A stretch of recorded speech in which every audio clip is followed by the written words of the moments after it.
The adverse effects of climate change have continued to ravage our planet.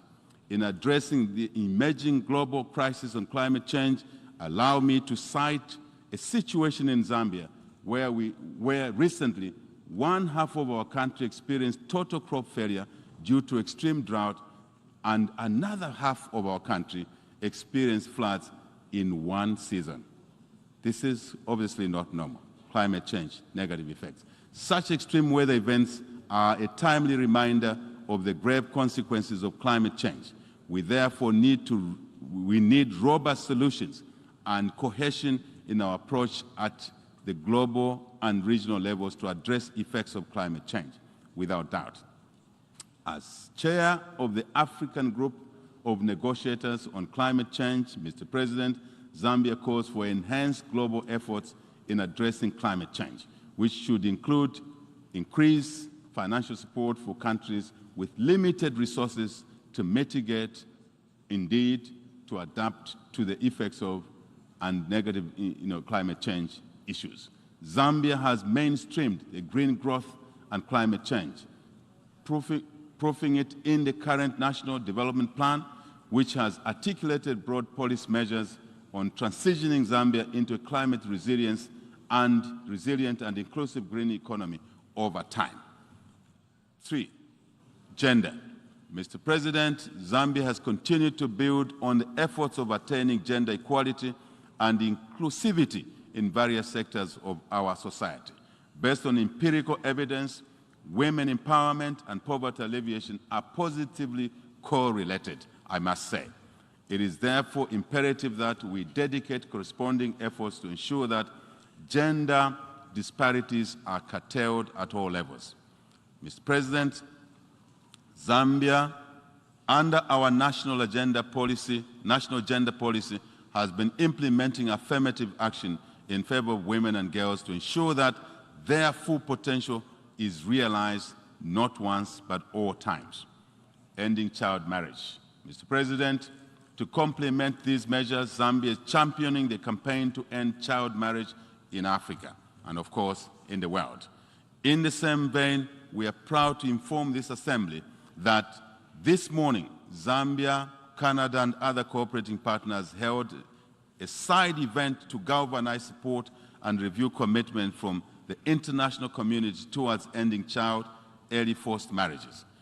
With the assurances made during this event, we are hopeful that we shall be able to achieve the Sustainable Development Goal of Gender Equality, Target 5.3 in our programming that aims at eliminating this harmful practice, without doubt. International peace, security, and stability. Mr. President, the world at large has grappled with growing instability and insecurity within the last year, and the effects have been felt by millions of people. Zambia believes that without peace and stability, our joint developmental efforts are in vain, totally in vain. As such, we are committed to remain strong advocates of peace and stability in Southern Africa and the entire African continent and the world over.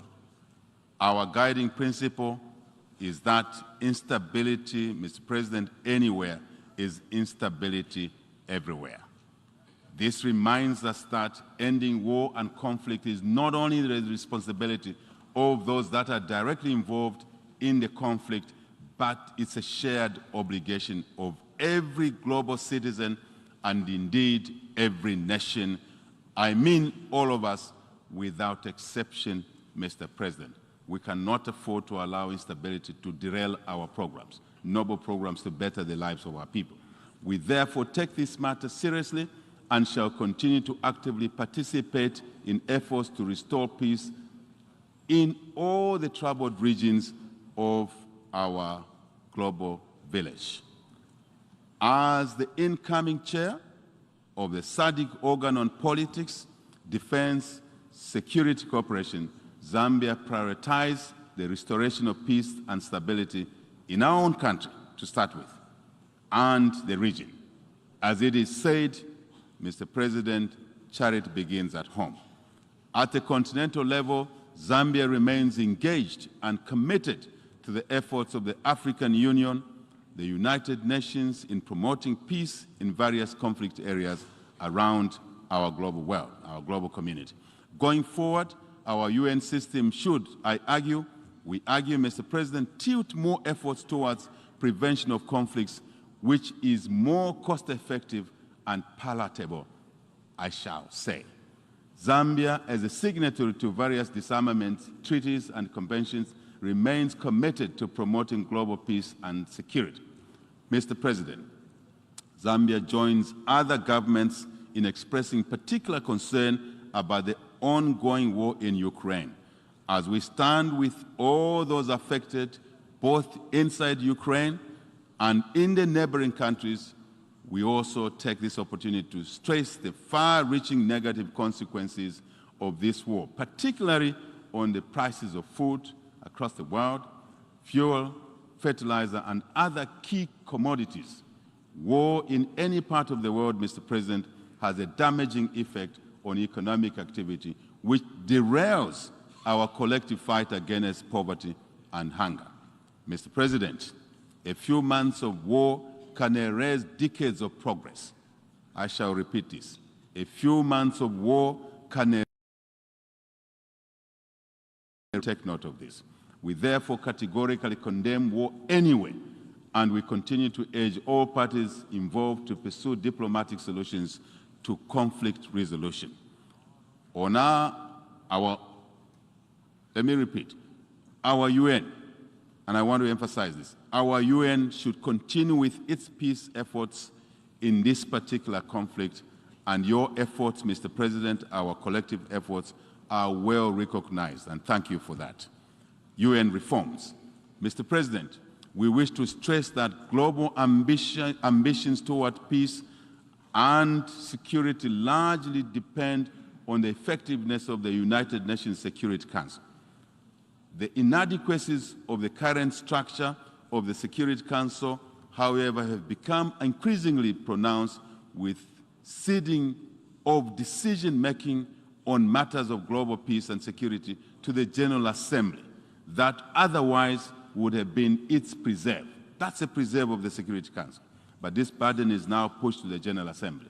I think this is not correct. This brings to the fore the need for the long overdue reforms of the UN Security Council.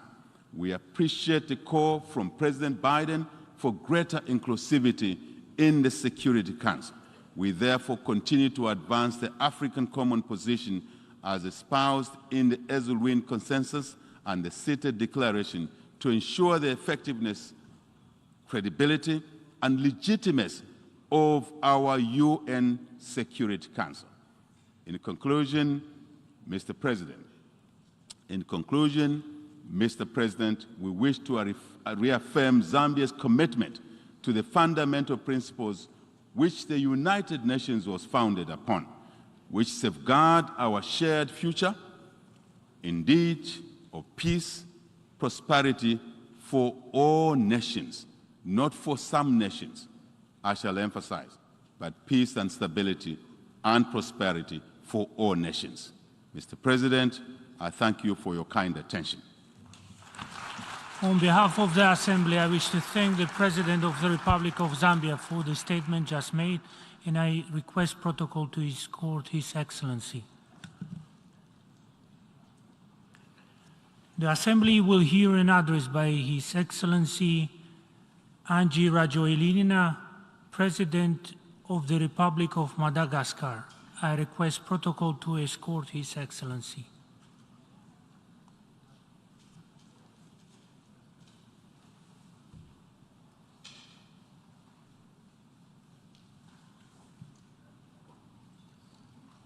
On behalf of the General Assembly, I have the honor to welcome His Excellency UNGA Rajoelina, President of the Republic of Madagascar, and to invite him to address the Assembly. Monsieur le Président de la... Mr. President of the General Assembly, Secretary General of the United Nations, Excellencies, Heads of State and Government, delegates. Ladies and gentlemen, distinguished guests, allow me at the outset to address Mr. Korosi, Director of Environmental Sustainability in the Office of the President of Hungary. Mr. President, your election to the presidency of the 77th General Assembly of the United Nations is a clear message about the roadmap established by this annual meeting of nations. Mr. President, please accept my warmest congratulations. Secretary General, I convey to you my deep gratitude for your continued commitment and your devotion in your leadership of the United Nations organization. On behalf of the Malagasy people, I also wish to take the opportunity offered to me by this illustrious rostrum to reiterate our deepest condolences to the British people. Queen Elizabeth II inspired many generations in her country and throughout the world. I also wish to convey my congratulations and our wish for a reign full of health and blessings to His Majesty King Charles III. Excellencies, ladies and gentlemen, the annual meeting of the United Nations at the General Assembly is always an opportunity to raise the banner of our aspirations, namely the aspiration which brings us all together here, that is universal peace.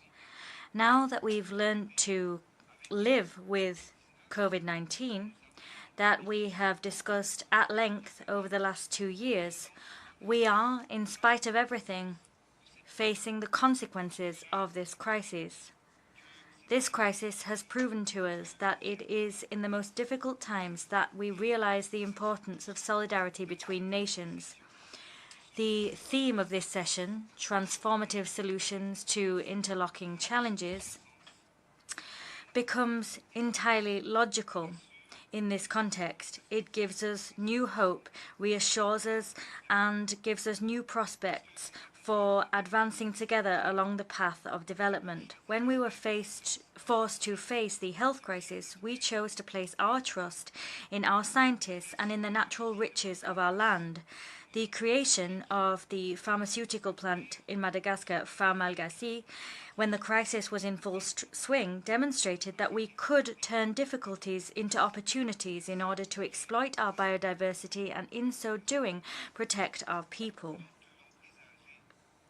Despite the fact that we predicted the apocalypse in Africa, the infection rate and death rate in Madagascar is among the lowest in the world. We were classified as a green zone. In other words, we were among the countries with the lowest infection rate, and as such, entering Madagascar requires neither a PCR test or a health certificate. We have flown in the face of all statistics, and we have emerged from this crisis stronger than ever, and particularly more committed than ever to ensuring that our country emerges and flourishes. Ladies and gentlemen, the world was just getting back on its feet from the pandemic when new crises emerged. No country has been spared by the consequences of COVID-19, and the conflict in Ukraine has sowed further instability and heightened inequalities.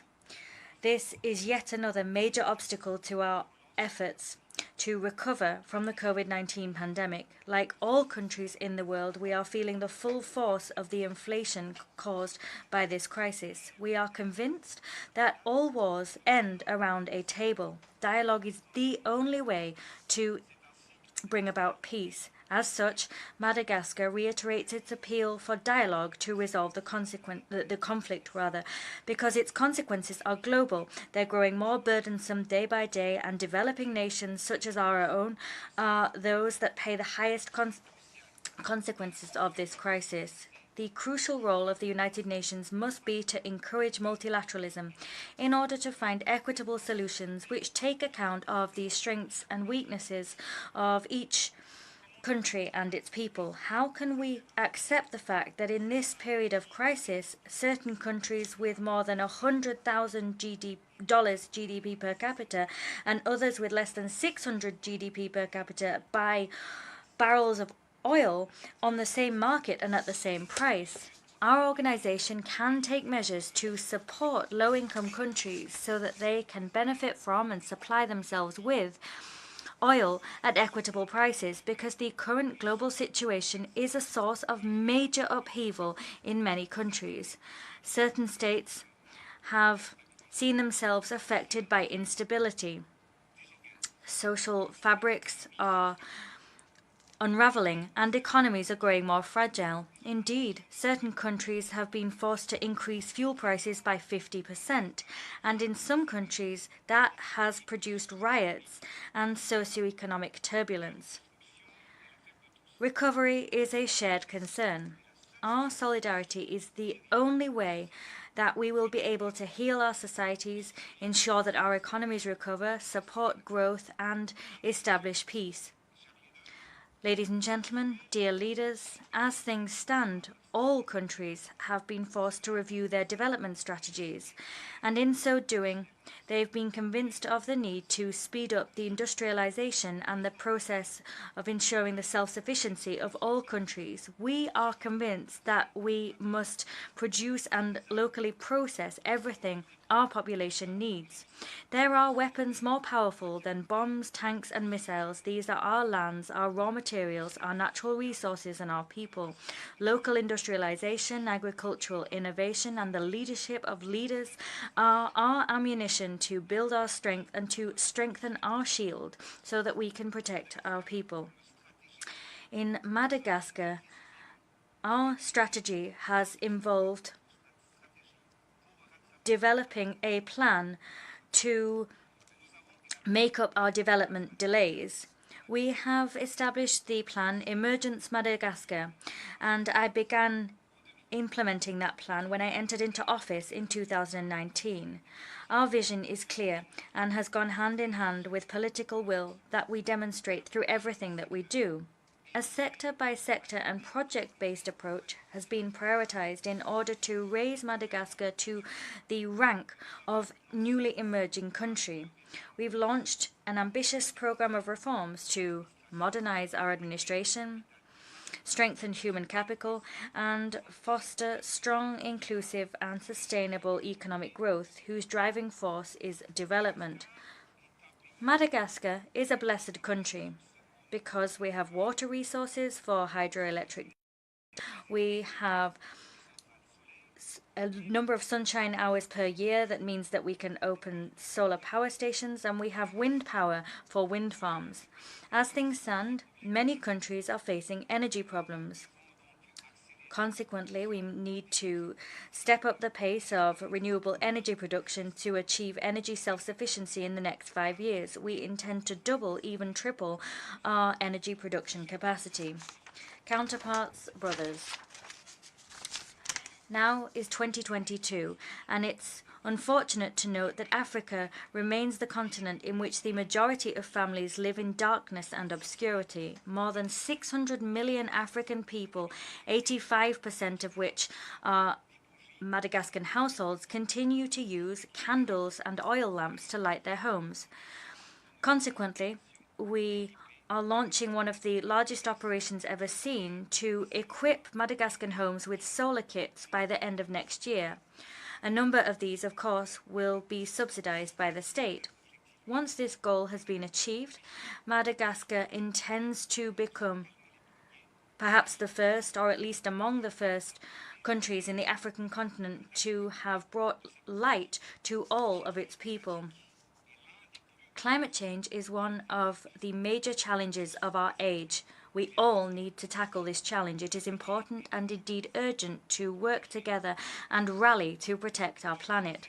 From this high rostrum, I wish to sound the alarm. Commitments were made during COP21 and were reaffirmed during COP26. These commitments related to the creation of the Green Climate Fund. It was decided that this fund would be funded to the tune of $100 billion a year. Madagascar was the 5th African country to complete its national adaptation plan. As such, my country should have been among the beneficiaries of this Green Fund. However, access to this financing is painfully slow, and as things stand, no commitment made has been upheld. It is unfair that the least polluting nations pay the highest price for the impact of climate change. Madagascar is an island nation, and as such, vulnerable to the whims of the climate. In 2022 alone, this year alone, that is, 5 cyclones struck Grande Île in only 2 months. 178,000 hectares of arable land were flooded and destroyed. Our island is the first country to have endured a climate-induced famine. Water resources are drying up in the south of the country, and the people of this region are increasingly vulnerable. The consequences of climate change are worsening, and the global situation calls us to action. How many high-level meetings, summits, and international conferences have we already had? How many statements have we made? How many commitments have we made? Let us now turn these words into actions. Today, I bring to you the cries and the voices of the African continent in general and of Madagascar in particular. Africa's young people, the entire continent, is waiting for polluting countries to comply with agreements made. Keeping these promises is protecting our planet. Our populations demand that this be done, and future generations will hold us accountable. Further down the line, environmental protection issues are particularly dear to my heart. We're all aware that forests are the lungs of the earth, and however, the use of charcoal and firewood remains standard practice across the African continent. And indeed, 92% of my country's population uses these types of fuel. A family using charcoal or firewood for cooking destroys around 1 hectare of forest a year. That's a devastating figure. We must change the practice and the mindset. Consequently, my country will equip 250,000 families with bioethanol stoves in order to preserve 250,000 hectares of our forest every year. Mr. President, ladies and gentlemen, we've embarked upon major public works projects to transform the country because everything needs to be built and rebuilt. Everything is urgent. Everything is a matter of priority.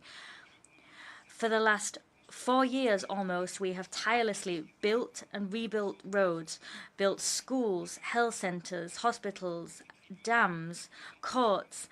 We've built prisons in line with international standards. We've built sporting facilities, cultural facilities, and more besides. Madagascar is continually evolving in spite of the crisis which lashes in quick succession globally. My country is so huge that a lot of work has been done to ensure that it can all be connected by transport. However, the road remains long and thorny. We have faith, however, and we continue to move forward with determination. Incidentally, the plan Emergence Madagascar paves the way for the future. From north to south, from east to west, all of Madagascar is being built and rebuilt. Only last week, we opened the National Road 5A in the north of the country. Up till that point, and indeed for decades, had been a dirt road that took a week to travel in the rainy season. As things stand, 2 hours suffice for that journey, and that has meant that immediately the costs and prices of transport and the movement of people and goods have reduced, and that has meant that we've quantitatively improved the lives of local people and encouraged the socio-economic development of many regions of the country. In the south, we're beginning work on National Road 13, and soon work on National Road 10 will begin, as well as National Road 44 in the east. That work on Road 44 is continuing, and that has connected the nation's main granary to transport links. In the northwest, National Road 31 will be entirely restored, and that will mean that we can properly access our second largest granary. The first major motorway in the country will link the capital to our major port, and the work on that will begin in a few weeks. Currently, that journey requires 10 hours, but once the work has finished, that journey will only take 2 hours. The demographic dividend is today a variable which must be factored into our equations. We need to change the structure of our population. Current demographic growth is not proportionate to economic growth. In a number of regions, young girls of under 18 years old are already mothers of entire families and find themselves with, on average, 5 to 8 children for which they are responsible. Consequently, they find it more difficult to feed these children, raise these children, care for them, and educate them properly. The family planning program, which has already been launched, is consequently a crucial part of our strategy to control our birth rate and transform the current population from a dependent one into an active and economically productive one. Demography will become an asset for Madagascar and no longer a hindrance to development. In terms of education, we've taken huge strides forward. My government has built more than 1,000 classrooms and has invested a great deal in teaching tools and material. We've established school canteens, we've published books and textbooks, distributed digital tablets in order to considerably improve the quality of education our children and young people receive. The access rate to basic education has increased by 146% and the school dropout rate has significantly decreased. We have made education a national priority. And here we renew our commitment to transform school and university life and lend new momentum to both. Last year, I had the opportunity to speak of my country's wish to finally see the implementation of resolutions made by the General Assembly of the United Nations in 1979 and 1980. These pertain to the return of the scattered islands and Nosy Islands in the Indian Ocean to Madagascar. We are delighted that very soon we'll have the second meeting of the Joint Commission, the Joint French-Malagasy Commission on the subject. And based on these resolutions, we hope that we'll have the support of the United Nations to finally have a fair, peaceful solutions. These resolutions indeed confirm the legitimacy of our claims. Excellencies, ladies and gentlemen, during the pandemic, sick people needed oxygen to survive. Currently, many countries are suffocated by the consequences of successive crises. These countries need support, help, and assistance, which will act as oxygen so that they can breathe and face the challenges of socioeconomic recovery, as well as achieve the Sustainable Development Goals. We need to step up the pace of the implementation of new financing mechanisms, such as the Trust Fund for Resilience and Sustainability, and we need to ensure that funds can be disbursed from it. I'd like to take this opportunity to thank the International Monetary Fund, the World Bank, and other friendly countries of Madagascar that have always stood shoulder to shoulder with us in the most difficult times. Counterparts, my brotherly African leaders, the Africa of tomorrow must be autonomous, independent, and prosperous. We have a duty to change the history of the continent and to write a new chapter so that each of us and each of our countries can change. Needs to strengthen its solidarity to provide common solutions to our common problems. May God bless each of our nations. The homeland is sacred. Thank you for your attention. On behalf of the Assembly, I wish to thank the President of the Republic of Madagascar for the statement just made, and I request protocol to escort His Excellency. The Assembly will hear an address by His Excellency Mohammed Yunus Menfi, President of the Presidential Council of the State of Libya. I request protocol to escort His Excellency.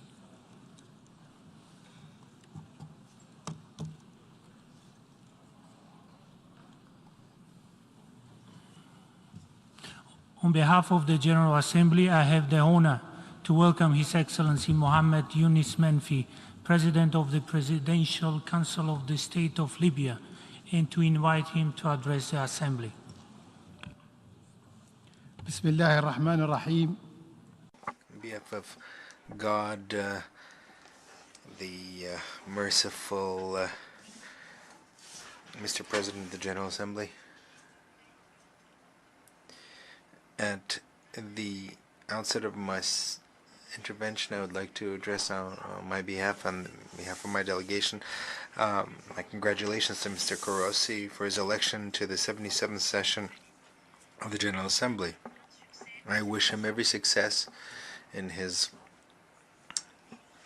term. I also thank Mr. Abdullah Shahid for his tireless work and the invaluable contribution he made during his presidency of the previous session of the General Assembly. I also would like to applaud the continuing efforts of Mr. Antonio Guterres, who leads our organization with wisdom and balance in these difficult circumstances around the world. Ladies and gentlemen, my country, Libya, which I have the honor of serving and representing, is going through a decade of both suffering and hope. Libya is still trying to build its state institutions and consolidate the principles of democracy. The Libyan people have demonstrated to the entire world that they represent a unified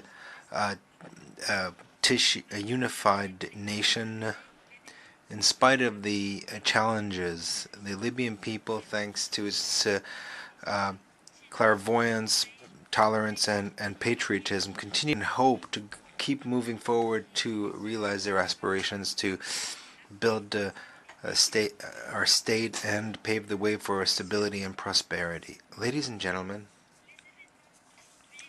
the events of today certainly recall the past. The Army of Libyan Liberation, which was created before the creation of the Libyan state, fought alongside the armies of the world, of the free world. After the defeat of fascism, Libya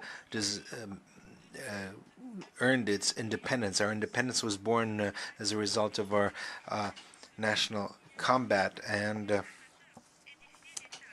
this made it possible for our founding fathers to build our country and to launch our trajectory of prosperity and development, which in a record time made Libya a model of development. Ladies and gentlemen, today, of course, the situation is very different. Individual interests of different countries involved in the Libyan situation, as well as proxy wars and diverging views on how to solve the situation in Libya, have not given us an opportunity to develop our own national path. The very negative international interventions offer contradictory solutions which push our country towards armed confrontation, which do not spare innocent people and which lead to intransigent political positions, which do not accept any concessions and any middle ground. Ladies and gentlemen, the Libyan Presidential Council is attached to its role, as indicated in the Libyan political agreement. As the supreme political authority, this council represents national and international unity of the country and fulfills the function of the commander-in-chief of the army. It is also responsible for leading the efforts of national reconciliation that is inclusive to pave the way towards democratic and peaceful transition through parliamentary and presidential elections. At the same time, I'd like to take this opportunity to thank the African Union for having cooperated with us in order to launch the project of national reconciliation. This project represents the most important pillar to support our trajectory that would lead to peace and stability they were hoping for. These responsibilities force us to work in the framework of an impartial and balanced national efforts. In spite of the attempts by certain political parties to push us towards political confrontation, that we are trying to avoid by every possible means. We are trying to resolve these political disputes. The Presidential Council has closely followed the series of dialogues between the Parliament and the Council of State. These rounds of dialogue have still not led to an agreement on the constitutional rules to be followed for the parliamentary and presidential elections. The Presidential Council continues to stress that these rounds of dialogue should not continue indefinitely. The Presidential Council is ready to intervene, to have the political process, if necessary, to overcome the impasse in the political process, if necessary.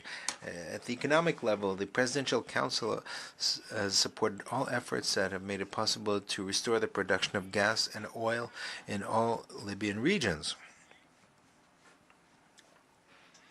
This certainly is in line with the national interests and supports stability on international markets that have been under severe pressure, especially in countries that are major consumers of energy. Furthermore, based on our balanced position, the Libyan Presidential Council is attached to a transparent and fair management of our oil revenue, which belongs to all Libyans.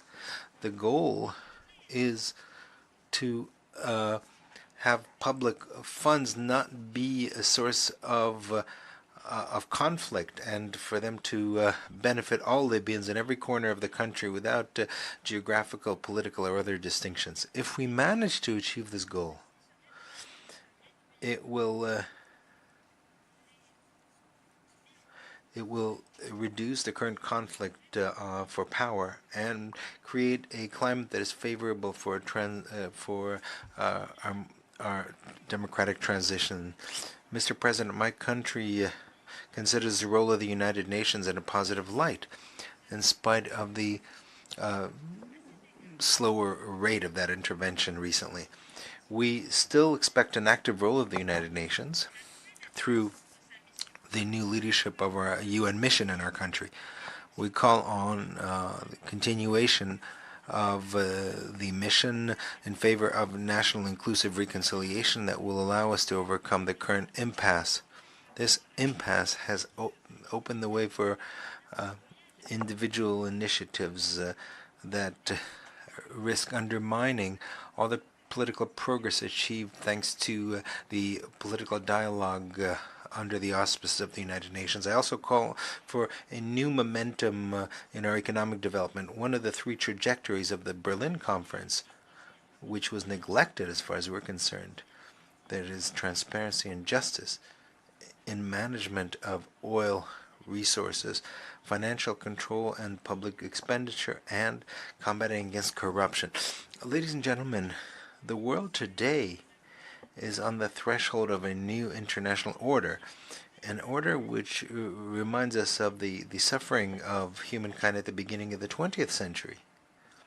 And while we thought that the errors of the past would never be repeated again, today, now, it's time for human conscience to speak out in favor of peace, and that the entire world supports the international principles enshrined in the United Nations to uphold the principle of sovereignty of states and to resolve conflicts by peaceful means and to respect good neighborly relations and not destabilize security of nations. I also call on the respect for the right of people to use nuclear energy for peaceful purposes in conformity with the criteria defined by the IAEA.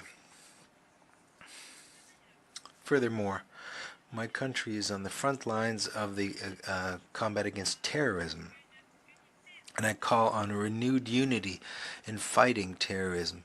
Terrorism still represents a threat to all countries of the world. This threat does not spare any race, any religion, any civilization. My country has fulfilled all its responsibilities at the international level to strike at the sources of financing of terrorism. And from this tribune, I would like to reiterate the commitment of my country to support the right of the Palestinian people to create their own state. and to stop the settlements and attacks against it. And we call on upholding international resolutions on this point. Ladies and gentlemen, Mr. President, this month the Libyan people are observing a minute of silence during the Day of the Martyr, a day that coincides with the assassination of our national hero in the anti-colonial fight, Omar al-Mukhtar. The Libyan people are inspired by the combat of its ancestors to learn patience and to be more determined in defending its rights. The Libyan people draw inspiration from its founding fathers to become more tolerant. The current period will be enshrined in the national memory. Future generations will recognize the positions of those who supported us and those who undermined our security, who pillaged our richness, our wealth. Libya, due to its Arab neighborhood, due to its position in Africa, is a link between civilizations and as an economic hub where the interests of the world are concentrated. And the damage that we've experienced have not only affected the Libyan people, but have also affected the region and our international relations. Thank you very much. Au nom de l'Assemblée générale, je tiens à remercier le... On behalf of the General Assembly, I wish to thank the President of the Presidential Council of the State of Libya for his address, and I ask protocol to accompany him. Thank you. L'Assemblée va maintenant... The Assembly will now hear an address by Her Excellency Maya Sandu, President of the Republic of Moldova. I request that protocol accompany Her Excellency.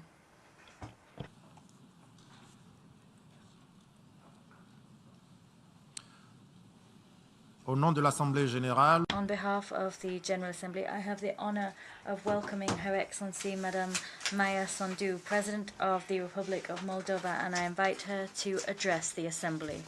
Mr. President, Mr. Secretary General, Your Excellencies, I'm standing before you today proudly representing the Republic of Moldova, a future member of the European Union. I'm grateful for the unanimous support that we received from the 27 EU member states. Thank you for your recognition and vote of trust in our love for freedom, dynamic democracy, and commitment to the rule of law. A successful peace project, the European Union, through cooperation and integration, was forged to stop the cycle of wars that tormented our continent for centuries. This is another watershed moment in our history, and the EU has to do it again. By applying to join the European Union, we want the world to know we choose democracy over autocracy, liberty over oppression, peace over war, and prosperity over poverty. The EU candidate status gives us hope, a clear sense of direction, a unifying goal, an anchor, and a strong sense of belonging to the free world. Ladies and gentlemen, 1 year ago, no one of us here would have imagined a major war in Europe. Russia's unprovoked war against another sovereign state, Ukraine, has shaken the world to the core, has put to test the fundamental principles of the UN, has shattered global security, triggered a European energy crisis, global food shortages, and an economic downturn. 7 months of bombings have killed thousands of innocent people and pushed millions of Ukrainians to flee their homes. This war is not just an attack on our neighbor and friend, Ukraine. It is an attack on the rules-based international order. It is an attack on nuclear safety. It is an attack on food supplies to countries in the Middle East and Africa. It is an attack on this very institution where we find in ourselves today. We firmly condemn the war against Ukraine, as well as the recently announced additional mobilization of troops by Russia. We firmly stand with Ukraine and support its independence, sovereignty, and territorial integrity within its internationally recognized borders. I would like to express my utmost admiration to all Ukrainians for their courage, their resilience, and their inner power to continue to do this fight for survival, justice, and freedom. It is our moral duty as an international community to continue supporting Ukraine. Ukraine is fighting today to keep all of us safe, to keep Europe safe. It needs our support. Europe, all of us, we must help Ukraine. As I stand at this tribune, I represent a country that wants peace. I represent the citizens of Moldova who, irrespective of the language that we speak, Romanian, Ukrainian, Russian, Gagauz, or Bulgarian, regardless of our ethnicity or political preferences, whether we live on the right bank of River Nistru or in the breakaway region of Transnistria, we all want peace. A country of less than 3 million people, we have sheltered more than 500,000 refugees fleeing the war. At the peak of the inflow, our population grew by 4%.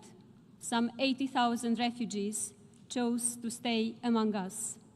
I use this opportunity to pay tribute from this high rostrum to all Moldovan families who showed unprecedented solidarity with refugees by opening their homes and hearts to those in need. I'm proud of my people. I'm also grateful to the international partners, including the United Nations, who have provided assistance in managing the humanitarian crisis. I also thank the UN Secretary General and other high-level officials who visited our country in our hour of need to show support and solidarity. My deep gratitude goes to France, Germany, Romania, and other partners for setting up the Moldovan support platform that stands by our country in these difficult times. Ladies and gentlemen, Moldova knows what it is to be a country divided by conflict. In 1992, we faced a brief but tragic war in the Transnistrian region of our country. 3 decades later, we are still trying to overcome the consequences of that conflict and reintegrate our country. The only way to achieve this is through peaceful dialogue and respect for our sovereignty and territorial integrity. As Russia has launched its war against Ukraine, we have worked harder than ever to maintain peace on both banks of Nistru River. We have done our best to ensure that all citizens of Moldova, including those residing in the breakaway region, continue to enjoy peace. The illegal presence of the Russian military troops in the Transnistrian region infringes our neutrality and increases the security risk of our country.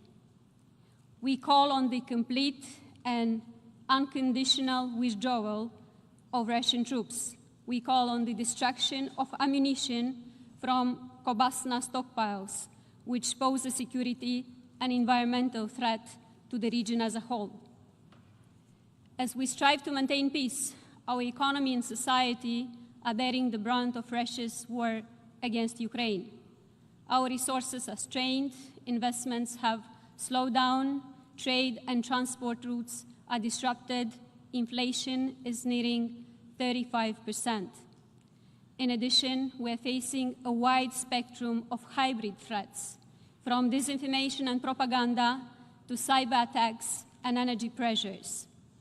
The abnormally high prices for natural gas and Russia's attempts to weaponize gas and oil supplies to Europe have triggered an unprecedented energy crisis. We are one of the most vulnerable countries in the face of this crisis. But this only makes us more determined to diversify our energy resources and decrease dependence on fossil fuels. We plan to increase the share of renewable electricity supplies from 3 to 30% in the next 3 years. This will make our country stronger and our environment healthier and safer. Distinguished audience, we all know that the only way to save the planet is joint global action against climate change. The same goes for the fight against corruption. Corruption weakens states and erodes democracies. We should take it more seriously than ever before. We need clear international mechanisms to stop the flow of dirty money. We need better instruments for asset recovery and restitution. We need better information exchanges between law enforcement and anti-fraud authorities in different countries. And we need to set up international sanction regimes against corruption. Ladies and gentlemen, despite all challenges, Moldova is pressing ahead with our reform agenda. We are building a stronger and more democratic state. Last year, Moldova improved 49 positions in the Press Freedom Index, ranking 40th in the world. Justice reform and the fight against corruption is at the core of our transformation. We are working hard to become a better place for investors, to create jobs, boost the economy, and bring greater prosperity to our people. We are investing in connectivity with Europe, and we are trying to bring our country closer to European standards. We're building roads and bridges, hospitals, and a more modern education system. We are building stronger institutions that will benefit the citizens of Moldova. We are focused, persistent, and relentless. We are determined to bring Moldova into the EU so that every Moldovan can have better living standards and more economic opportunities at home. This is the only way for Moldova to grow as a consolidated democracy in our part of the world during these difficult times. Ladies and gentlemen, as I come before you from a region weakened by war, an energy crisis, drought, and rampant inflation, my message is this. In the face of man-made human suffering and economic adversity, the countries of the world must stand together once again. We must do so to reaffirm the value of peace and the inviolability of human life, to defend democracy and freedom, and to uphold the right of every country to decide their own fate. Thank you.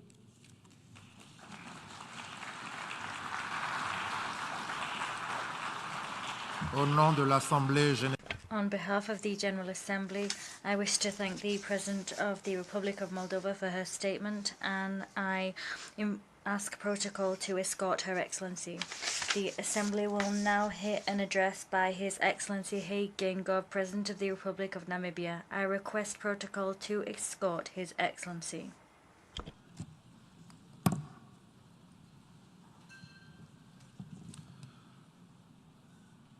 Au nom de l'Assemblée générale. On behalf of the General Assembly, I wish to thank the...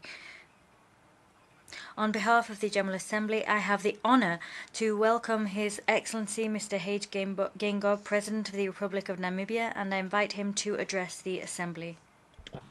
Mr. President, Your Excellencies, Heads of State and Government, Mr. Antonio Guterres, the Secretary General of the United Nations, distinguished delegates, ladies and gentlemen, Namibia congratulates His Excellency Shapa Korosi on your election as President of the 77th session of this August Assembly. Please be assured of Namibia's full support as you provide leadership during your tenure. Allow me to also extend appreciation to your predecessor, His Excellency Abdallah Shahid, for his sterling stewardship as President of the 76th session of the General Assembly. Mr. President, since attaining our political independence 32 years ago, we are proud of the work we have undertaken towards the second phase of our struggle for economic independence.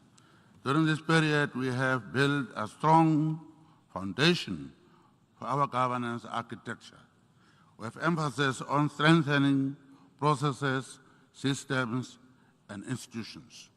Given these advances in effective governance, we are optimistic in our quest to deal with the triple challenges of inequality, unemployment, and poverty.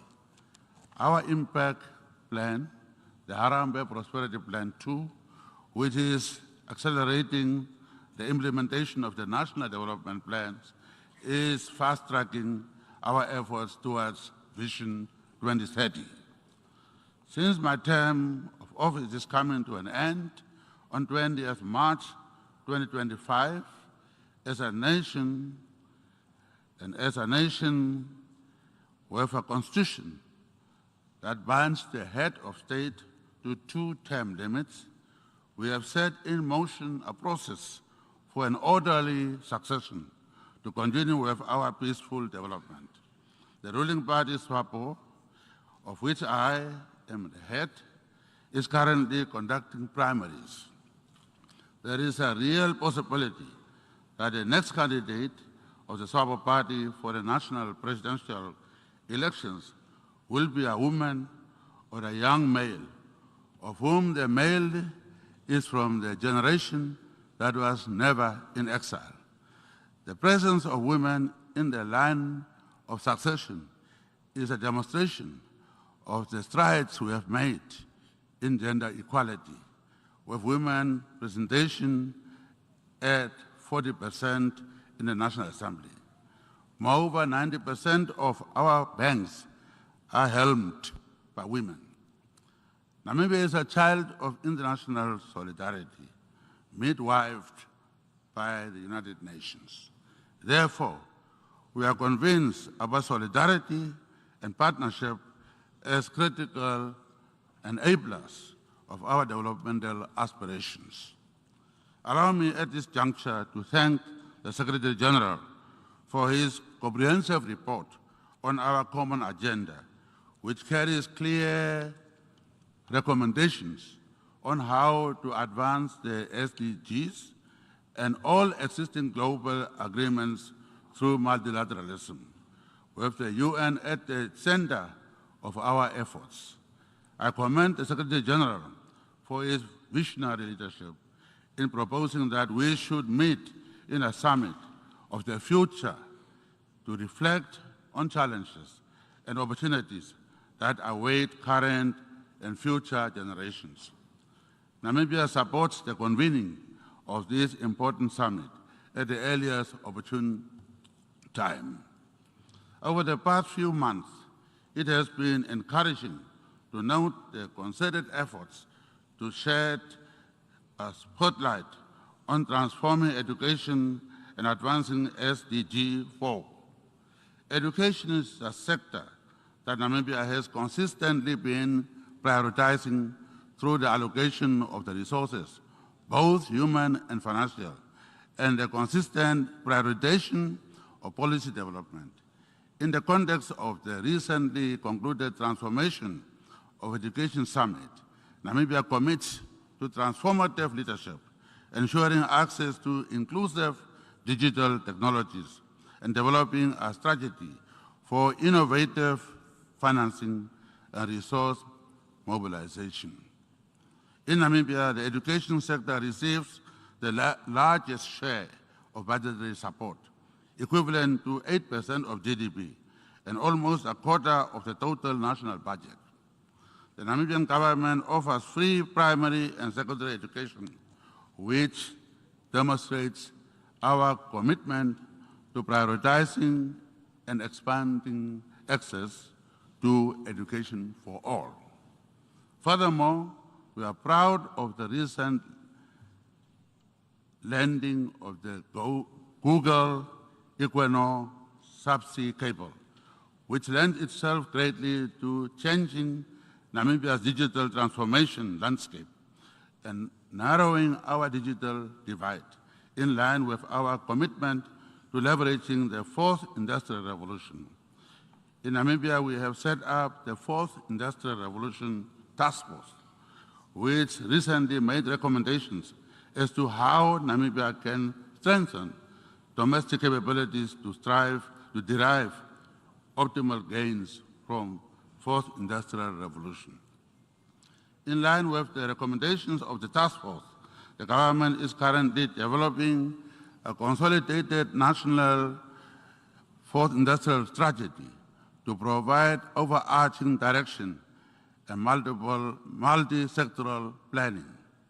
The strategy will prioritize education reform to close the fourth industrial revolution skills gap, cyber security, and expansion of ICT infrastructure and services.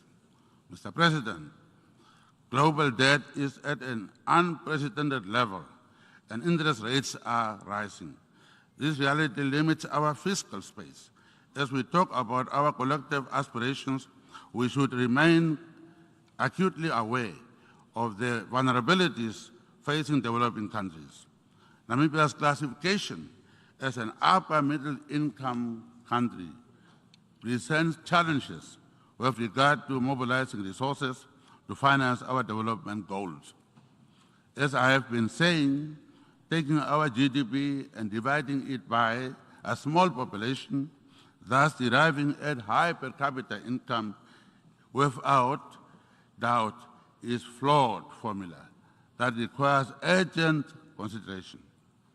The formula does not take into account the vast income disparities between the wealthy white and the poor blacks, which is a consequence of 100 years of colonialism and apartheid occupation.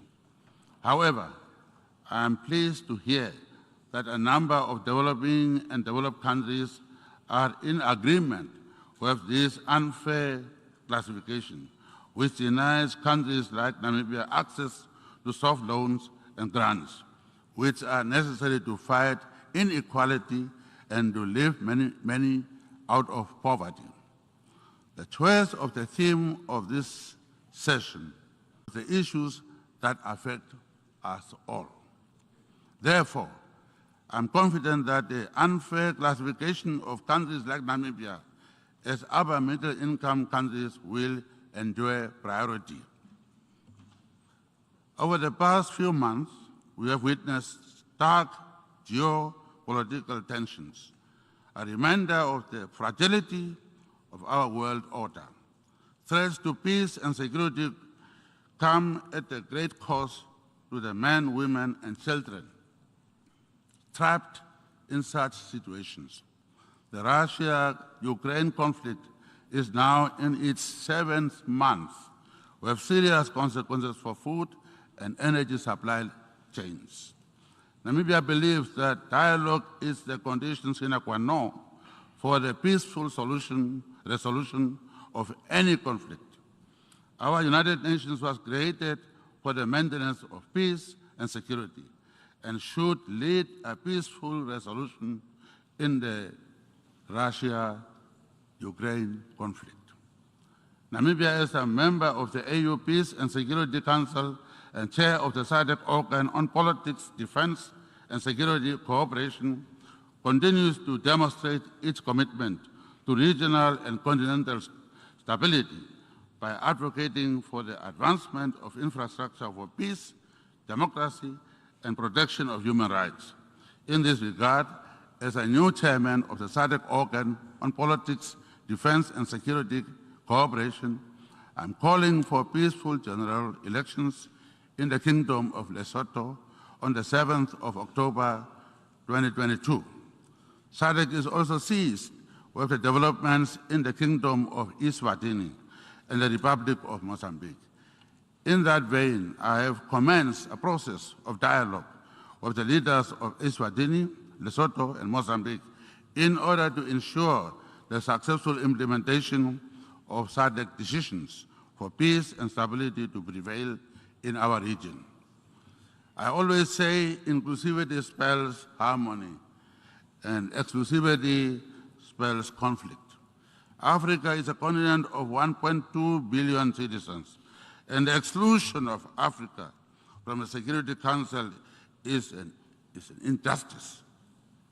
For as long as the Council fails to reflect in stature and composition current global realities, it will not be able to adequately address global concerns. We therefore reiterate our call for the reform of the Security Council in line with the common African position. Mr. President, self-determination is a human right. The continued injustice meted out against the people of Palestine are a reminder of the urgent need to start implementing the two-state solution as the only viable alternative that can end inequality and bring peace to both the people of Palestine and Israel, and indeed the region as a whole. In the same vein, the lack of progress in implementing UN resolutions to resolve the question of Western Sahara should be something that we must all have a collective shame for. Namibia pledges unwavering solidarity for nations that continue to bear the heavy burden of sanctions. Namibia reiterates its long-standing call for the lifting of the unjust embargo against Cuba. I met a 50-year-old young Cuban man who has not known anything but the sanctions. Since he was born, it's the sanctions. How long are we going to continue with that? We are talking about building the peace in the world. But how can a country be sanctioned for such a long time? And children born don't know anything but sanctions. Please, it is time that sons and daughters of Cuba are given their right to a decent life, freedom, and embargo that denies them their right to develop their own country should be stopped now. Equally, we call on the lifting of sanctions against the Republic of Zimbabwe. Why are the sanctions in place for a country which is making progress at all levels? President Emerson Mnangagwa and the people of Zimbabwe have made laudable progress and reforms. We should be given a chance to succeed without the weight of sanctions. Mr. President, the health of our planet is in serious jeopardy. Our home is on fire. We are experiencing unprecedented impacts of climate change, including severe droughts and ravaging field fires. Time is a luxury we do not have. We have to act decisively to reduce carbon emissions as our contribution to the preservation of our planet and the people. Namibia, like many developing countries, remains vulnerable to the asymmetrical impacts of climate change. Therefore, at COP27, Namibia plans to announce major developments in its ambitions to decarbonize global hard-to-abate sectors through the production of green hydrogen. Furthermore, the first hydrogen-to-power project in Africa is expected to be operational by 2024 in the town of Swakopmund in Namibia. This is an example of what is possible when we pull together in the same direction. Our ambitions are not only necessary to mitigate the ravaging impacts of climate change, but are also a critical component of our post-COVID-19 economic recovery. Therefore, Namibia remains ready to work with the international community to ensure the most optimal utilization of its natural resources to combat climate change. A just energy transition is about fair opportunities for developing nations to sustainably access natural endowments at their disposal. Namibia has recently discovered promising deposits of hydrocarbons and is exploring significant deposits of rare earth metals. As part of our goal to ensure sustainable utilization of our natural resources, I recently launched the Welwitschia Fund, our nation's sovereign wealth fund. The fund is a demonstration of our commitment to fiscal prudence and sustainable resource management for current and future generations. Mr. President, in conclusion, today on the 21st of September 2022, we are convening in this chamber on the United Nations International Day of Peace under the theme, quote unquote, "End Racism, Build Peace." Peace is a wonderful gift, but a fragile one if it is not handled properly. Peace is more than the absence of war. Peace is about inclusivity and development of all nations. Our United Nations, as the premier guarantor of multilateralism, is our best bet to ensure a peaceful and prosperous humanity. Namibia will continue to place a high premium on the noble aspirations of the United Nations as a beacon of hope and equality of all nations. As a beneficiary of successful multilateral efforts, we hold in high regard the convening power of this August Assembly and recommit to working with fellow member states to change the world for the better. I thank you very much. On behalf of the General Assembly, I wish to thank the President of the Republic of Namibia for the statement just made, and I request protocol to escort His Excellency. The Assembly will now hear an address by His Excellency Borut Pahor, President of the Republic of Slovenia. I request protocol to escort His Excellency.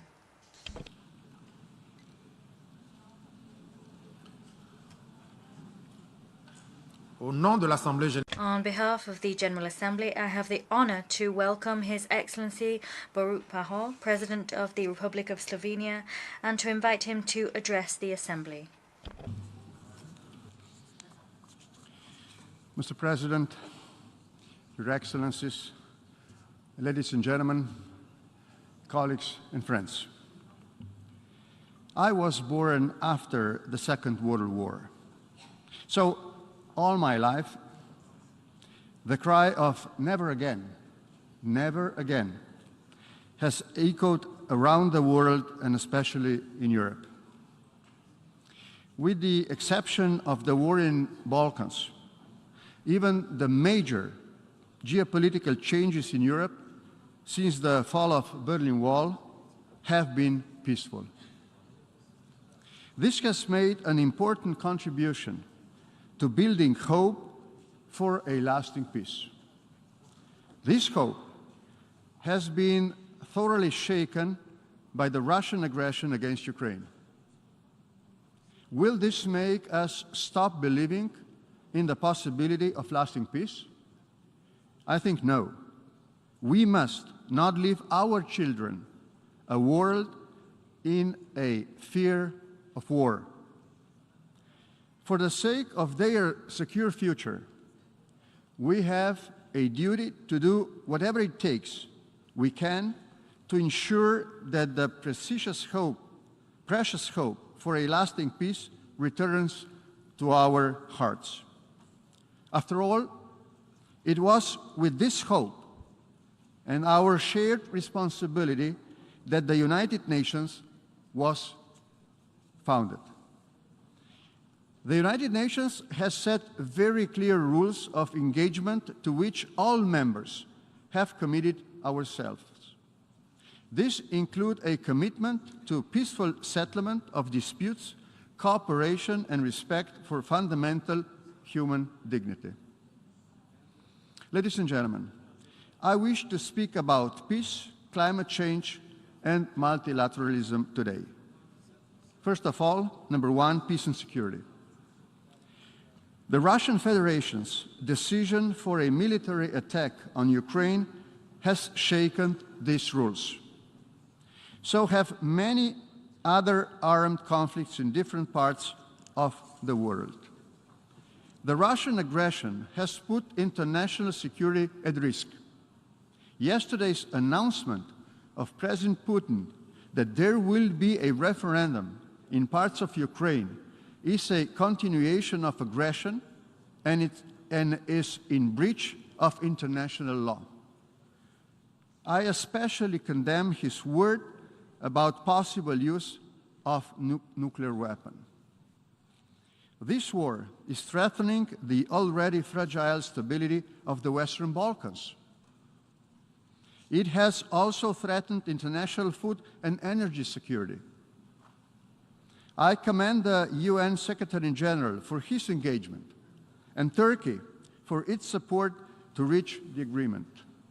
Ladies and gentlemen, peace is, as it has been just said, not just an absence of war.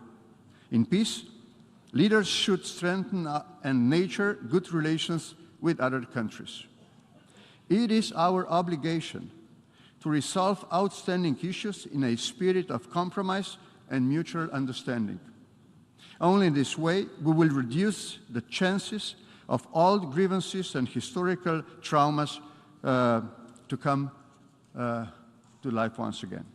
I'm grateful to many of you for the opportunity to do this together for the benefit of well-being of our countries and the wider international community.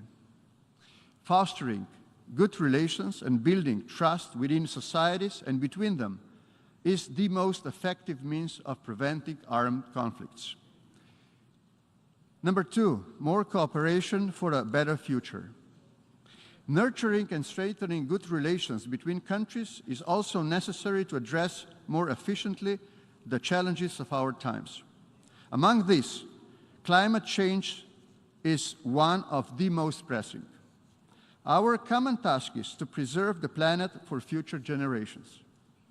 What we need is more efficient measures and more solidarity.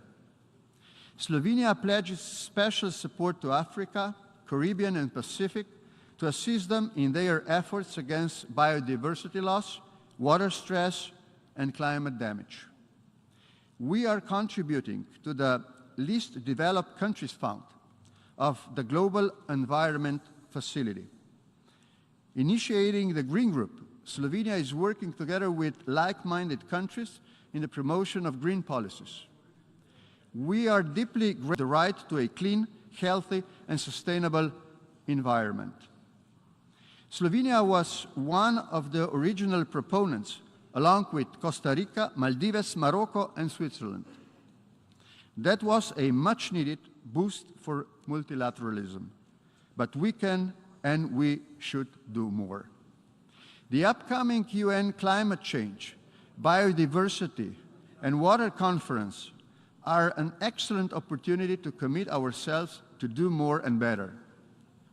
I wish to thank the Secretary-General for putting forward our Common Agenda report.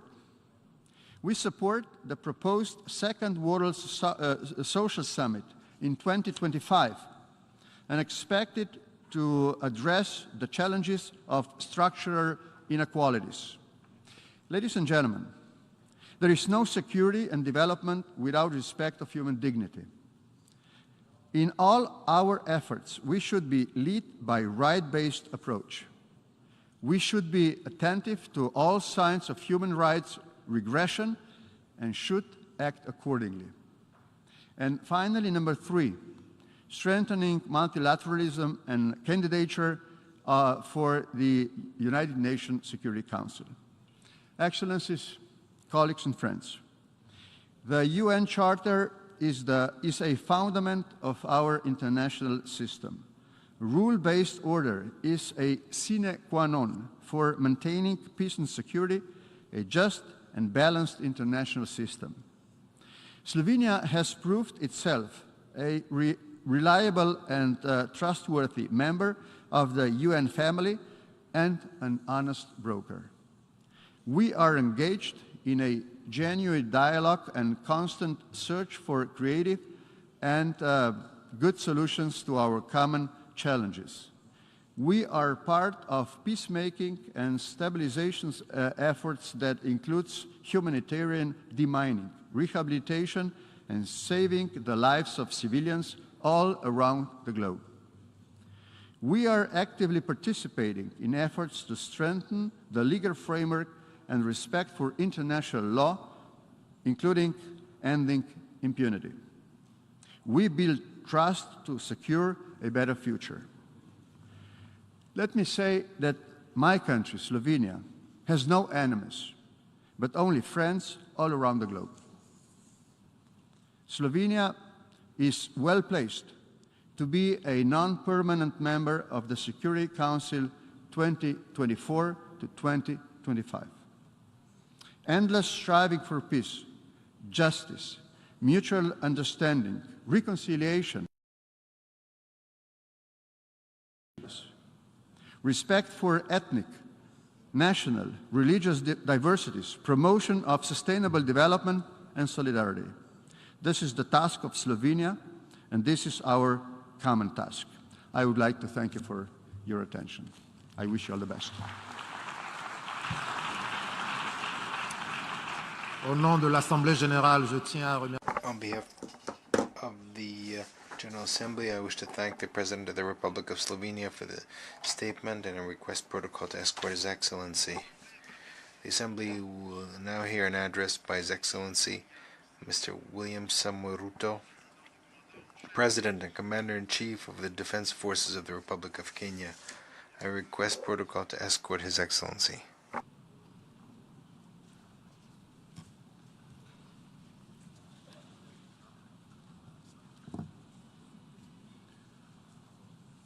Au nom de l'Assemblée générale, On behalf of the General Assembly, I have the honor to welcome His Excellency William Samoei Ruto, President and Commander-in-Chief of the Defense Forces of the Republic of Kenya, and invite him to address the Assembly. Mr. President of this 77th session of the UN General Assembly, Your Excellency Saba Korosi, Secretary General of the United Nations, Your Excellency Antonio Guterres, Excellencies, distinguished delegates, I am grateful for the immense privilege to join Your Excellencies in this distinguished assembly, a privilege made possible by peaceful, democratic transition following free and fair elections in Kenya on the 9th of August, 2022. Elections that not only stand as testimony of the universal power of democracy, but also of the manifest ability of African peoples to invest in stronger nations and a secure future, robust institutions, effective constitutions, and the impartial administration of the rule of law guarantees the achievement of shared aspirations. This 77th session of the UN General Assembly comes at a unique moment when the entire world is struggling with multiple grave challenges that include regional conflicts, the COVID-19 pandemic, the triple planetary crisis, food insecurity, and the rising cost of living. I take this opportunity to congratulate you, Mr. President, on your election to preside over this session, and to express my confidence that your wealth of experience offers us significant assurance of your good leadership. Your motto, solutions through solidarity, sustainability, and science, succinctly captures with particular resonance the urgent imperatives of our time. I assure you of Kenya's firm support and cooperation during your tenure. I further take this opportunity to commend your predecessor, His Excellency Abdullah Shahid, for his bold steps in steering the United Nations community and for ensuring its business continuity under the unprecedented circumstances occasioned by multiple global threats, such as the COVID-19 pandemic. Excellencies, human well-being is under grave threat. The health of the planet requires urgent attention. The immense pressure exerted by conventional threats such as climate change, the global food crisis, terrorism, cybercrime, and armed conflict has been compounded by unprecedented, devastating disruptions due to COVID-19. I express my approval of the theme for this session, a watershed moment, transformative solutions to interlocking challenges. Because it boldly signals the window of opportunity we now have to escalate our engagement from firm consensus to decisive action. In many respects, the COVID-19 pandemic stripped us of many illusions and exposed stark justice and solidarity deficits in the face of existential crisis. It brought into sharp focus the global economy's two-lane highway, repressively patrolled by a rising tide of exclusionist nationalism, a specter that undermines prospects of collective action and significantly impairs the resolve of the international community to guarantee fundamental rights, including safety and dignity of the world's vulnerable majority. It is also for this reason that many nations, especially from the global south, now advocate for the democratization of the global governance and a reimagined multilateralism that is inclusive and works for the good of all. Kenya stands ready to work with other nations to achieve the Pan-Africanization of multilateralism and a more just and inclusive system of global governance. It is important to reflect on these matters as we do our best to get our people, enterprises, and industries back on their feet so that the engine of development can power our societies towards prosperity that actually leaves no one behind. Building back better is the universal rallying call to incorporate lessons learned into doing more in a better way to recover from the shock. I suggest that we have a golden opportunity to faithfully adhere to this motto by augmenting it in word and in deed with an additional B, building back better from the bottom. Building back better from the bottom upwards is essentially about including the marginalized to working majority in the economic mainstream. The bottom millions relentlessly wage their daily battle for survival in a crowded arena characterized by scarcity of opportunity and generally precarious existence. The ingenuity, optimism, resilience, and energy in this ever-bustling bottom is sometimes called hustling. Invisibly to policymakers and beyond the reach of many public services, these hustlers take nothing for granted, surviving overwhelming odds and frequently succeeding greatly. In the words of Abraham Lincoln, things may come to those who wait, but only things left behind by those who hustle.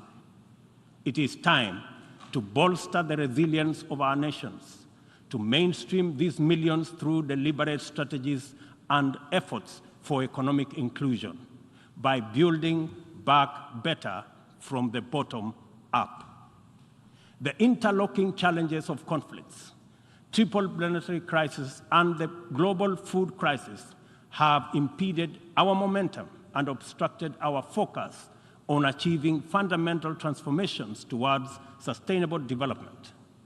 In the Horn of Africa region, severe drought and disruption of supply chains due to the COVID-19 pandemic, as well as the Russia-Ukraine conflict, have left us food insecure, and consequently, we have been constrained to repurpose our strategies to prioritize drought and famine relief, insulating education and from disruption, and improving social protection and healthcare systems to secure the well-being of our people.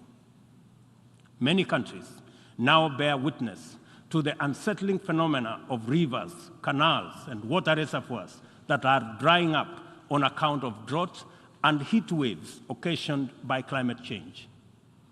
Kenya is no exception.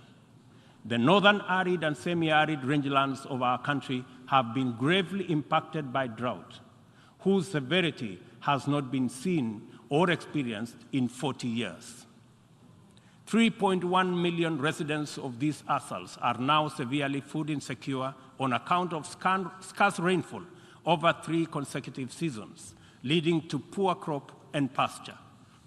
This unprecedented confluence of intensely adverse events has exacerbated water scarcity and starvation, worsened by rising food prices, thus complicating Kenya's roadmap towards delivering good quality of life to our citizens and hindering the progress to achieving SDG number 6 and SDG number 2. Severe drought has affected not only the Horn of Africa and the Sahel regions, but continues to devastate many others, including Asia, Europe, and the Americas. If for no other reason, the fact that we all are in this together must strengthen the case for concerted efforts across continents. With this in mind, I call on member states and all relevant stakeholders to demonstrate strong political will and showcase effective cooperation by supporting the most affected countries financially, as well as through sharing land restoration and climate change adaptation technologies. It is through collaboration to expand inclusion that we can attain a new paradigm in multilateralism. The latest report of the Intergovernmental Panel on Climate Change reminds us that we cannot afford to waste another moment debating the merits of doing something vis-à-vis doing nothing. It will soon be too late to reverse the course of events, and then even the best possible interventions will not suffice. As leaders, every day is an opportunity to expedite our efforts to confront the triple planetary crisis. It will be recalled that during the Stockholm Plan 50 meeting, which Kenya had the honor of co-hosting with Sweden, there was consensus from states on the need to act urgently in addressing environmental impacts. Given this agreement, it is deeply concerning that little progress has been made in respect of the needful actions. It is time to collectively contemplate urgent measures needed to implement high-priority actions required to contain ongoing disruptions as we deliberate on long-term implementation approaches to be undertaken. I fully agree with the Secretary General's memorable statement that, and I quote, "We have a rendezvous with a climate disaster," end of quote. I add that we must not be taken by surprise. If indeed forewarned is forearmed, this is our opportunity to mobilize with tremendous urgency and take action at once. Excellencies, the agricultural sector has an important part to play in reducing the severity of climate change. A number of practices have a bearing, positive or negative, on various dimensions of the environment. Investing in modern agricultural technology is therefore one important avenue towards tackling prevailing environmental changes. Kenya is responding through substantial investment in climate-resilient agriculture. At the core of our 10-year strategy for agricultural sector growth and transformation are 9 flagships. They include the registration of farmers to direct incentives, improving farmer practice through customized extension services, monitoring of emergency food reserve stocks using digital food balance sheet, and the use of early warning systems to monitor food supplies and market prices. Agriculture remains the bedrock of the development of many nations and will thus continue to hold the key to the creation of equitable and sustainable growth for our people. No country, large or small, has ever attained significant growth without modernizing its agricultural sector. And as we rededicate ourselves to these targets, we must, in the immediate term, find answers to the severe deficit in the availability, flow, and accessibility of fertilizer to our farmers worldwide.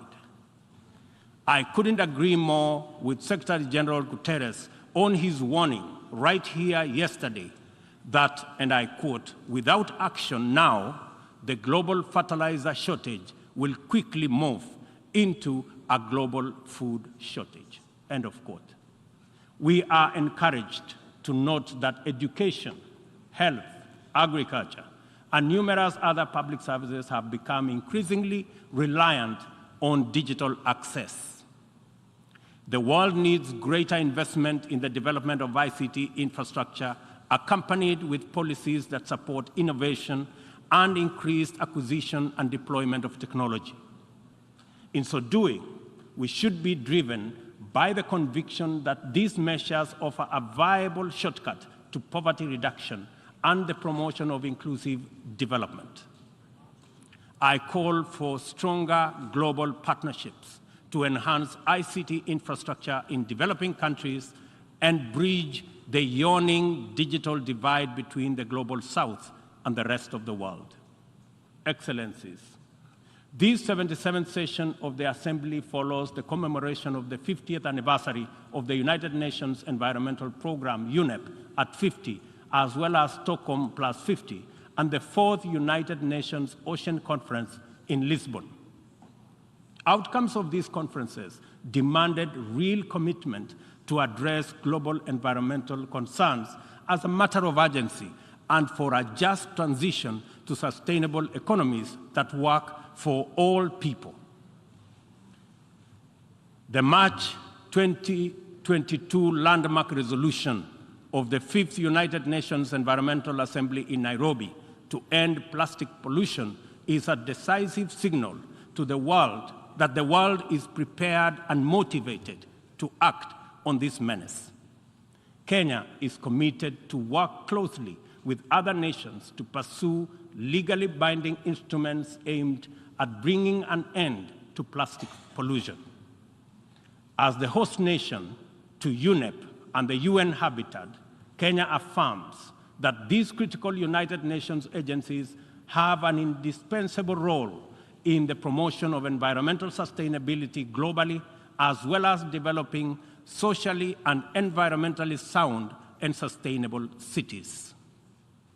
In keeping with its strong commitment to multilateral institutions, Kenya has made available more land for the United Nations office in Nairobi to facilitate the upgrading of its complex.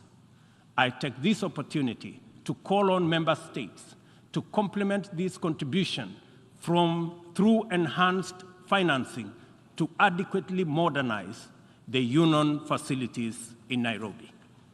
Kenya remains a strong advocate for making the sustainable use of oceans and blue economy resources a development priority, holding the firm belief that significantly increased investment in this essential sector can end hunger, can also reduce poverty, create jobs, and spur economic growth.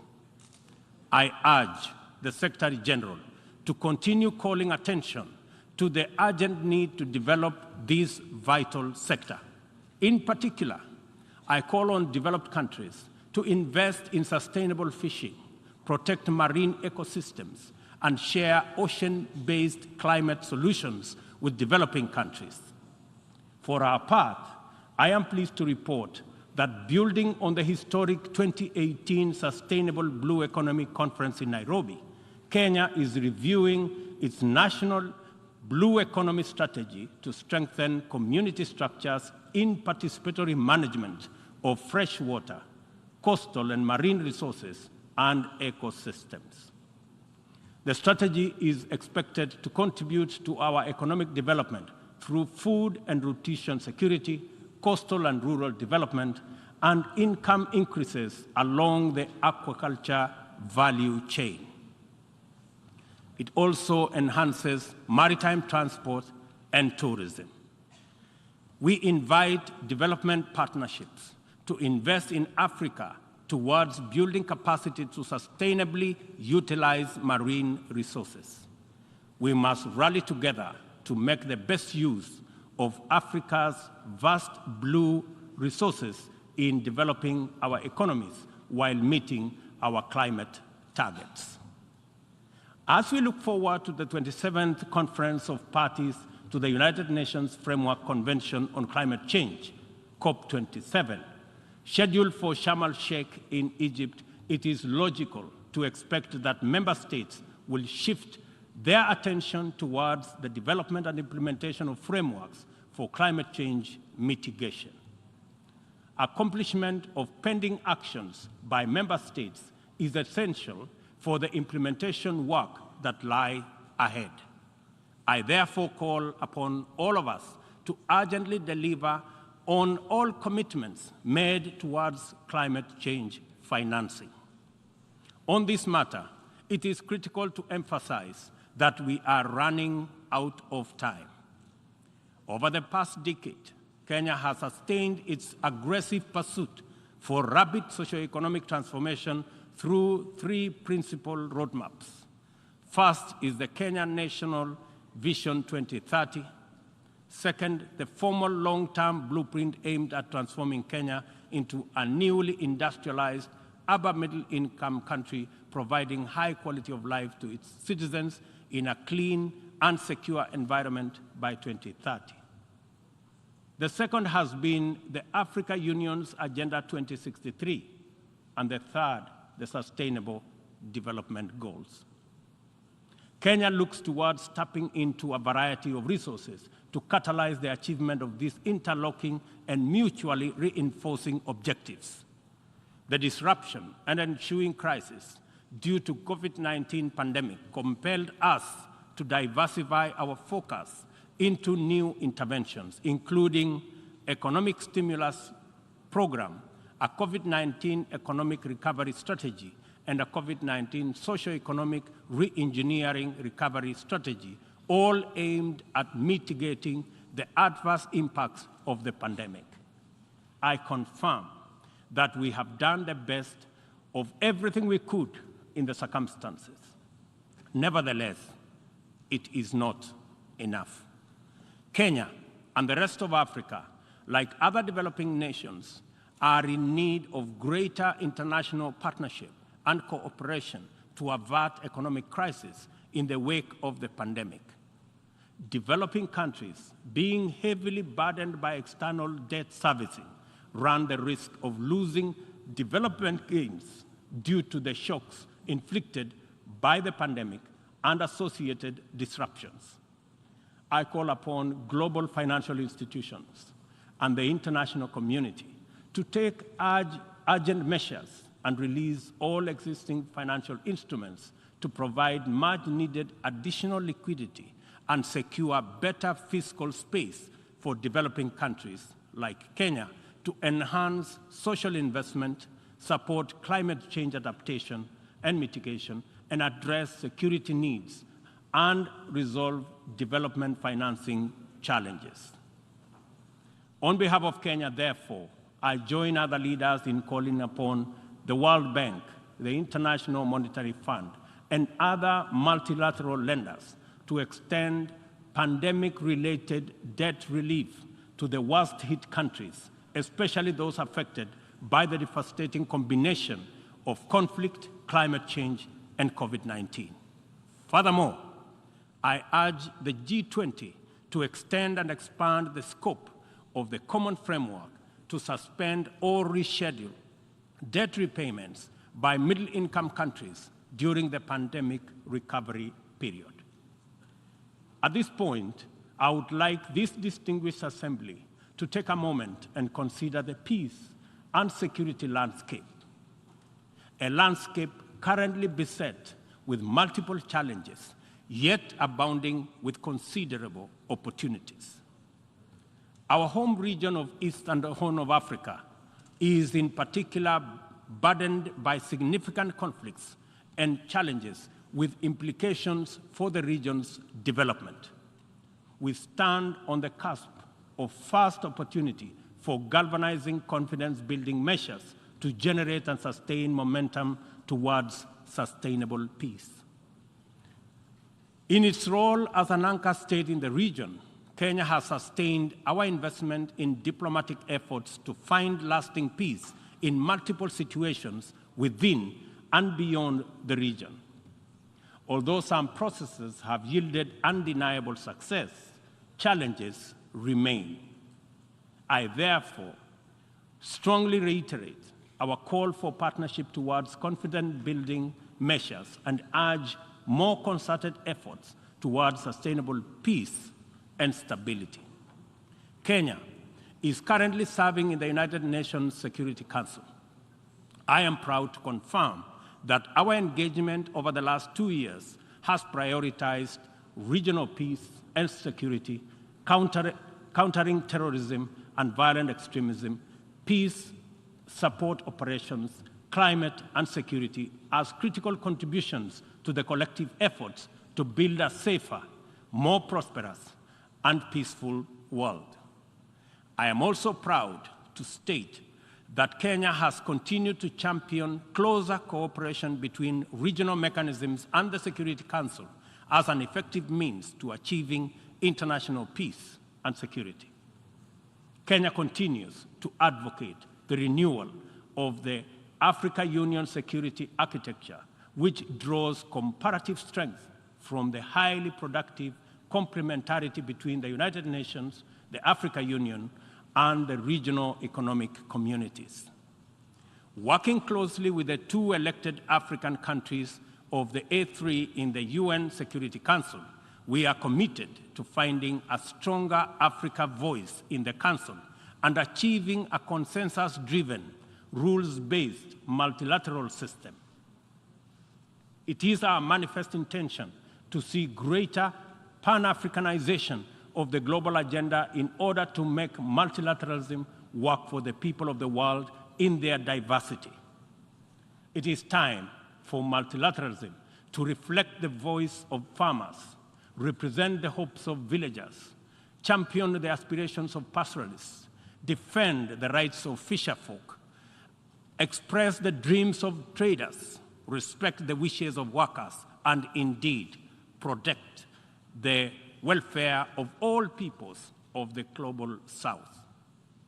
Let me express the strong collective conviction of my country that the relevance, legitimacy, and moral authority of the United Nations will forever remain deficient, undermined by the absence of comprehensive reforms of the United Nations Security Council. We therefore remain firmly committed to reforming the Security Council to make it a more effective, representative, and democratic global institution. Given the magnitude and variety of challenges the world continues to confront, a more fit for purpose United Nations is urgently needed, one that possesses the legitimacy and efficacy in dealing with threats to international peace and security. A just and inclusive world order cannot be spearheaded by a United Nations Security Council that persistently and unjustly fails the inclusivity criterion. Similarly, threats to democracy will not be credibly resolved by an undemocratic and representative Security Council. It is vitally important for this critical institution to reflect the values it is entrusted to protect, to defend, to uphold on behalf of humankind. We welcome the call by President Biden this morning for the expansion of the membership of the Security Council as a significant step in the right direction, and we look forward to building consensus for the actualization of the same. The COVID-19 pandemic severely disrupted health systems, seriously challenging the implementation of programs that are vital for the realization of health-related sustainable development goals. To place us firmly back on track and accelerate our progress towards these SDGs targets, it is imperative for us to foster sustainable partnerships between governments, other state actors, the civil society, and the private sector. This modality of collective action is particularly vital for building resilient health systems, whose importance in enabling us withstand future pandemics and other health crises can no longer be disputed. For this reason, Kenya will continue to strongly support the development of legally binding World Health Organization international instrument to anchor global solidarity. Severe deficit of these critical values in our present multilateral configuration. Global supply chains remained impervious to demands in the global South generally, and Africa in particular. Unequal access to vaccines underscored this unjust and unequal situation with unforgettable clarity. Whenever human life, security, and welfare is in jeopardy, it is immoral to administer interventions through frameworks that are anchored on fundamental inequality. We are all witnesses to admirable demonstrations of effective solidarity in response to crises in various parts of the world. Our knowledge of the possibility of spontaneous yet resolute global solidarity reinforces the African exception as particularly repugnant. From genocides and civil conflict to famine and pandemics, the African continent is consistently left behind to bear the brunt of weak solidarity and disastrous failure of multilateralism. History indicates the last time Africa was the focal point of strong and effective multilateralism and multilateral consensus was during the Berlin Conference of 1884-1885, and the character of the ensuing interventions casts a long shadow to date.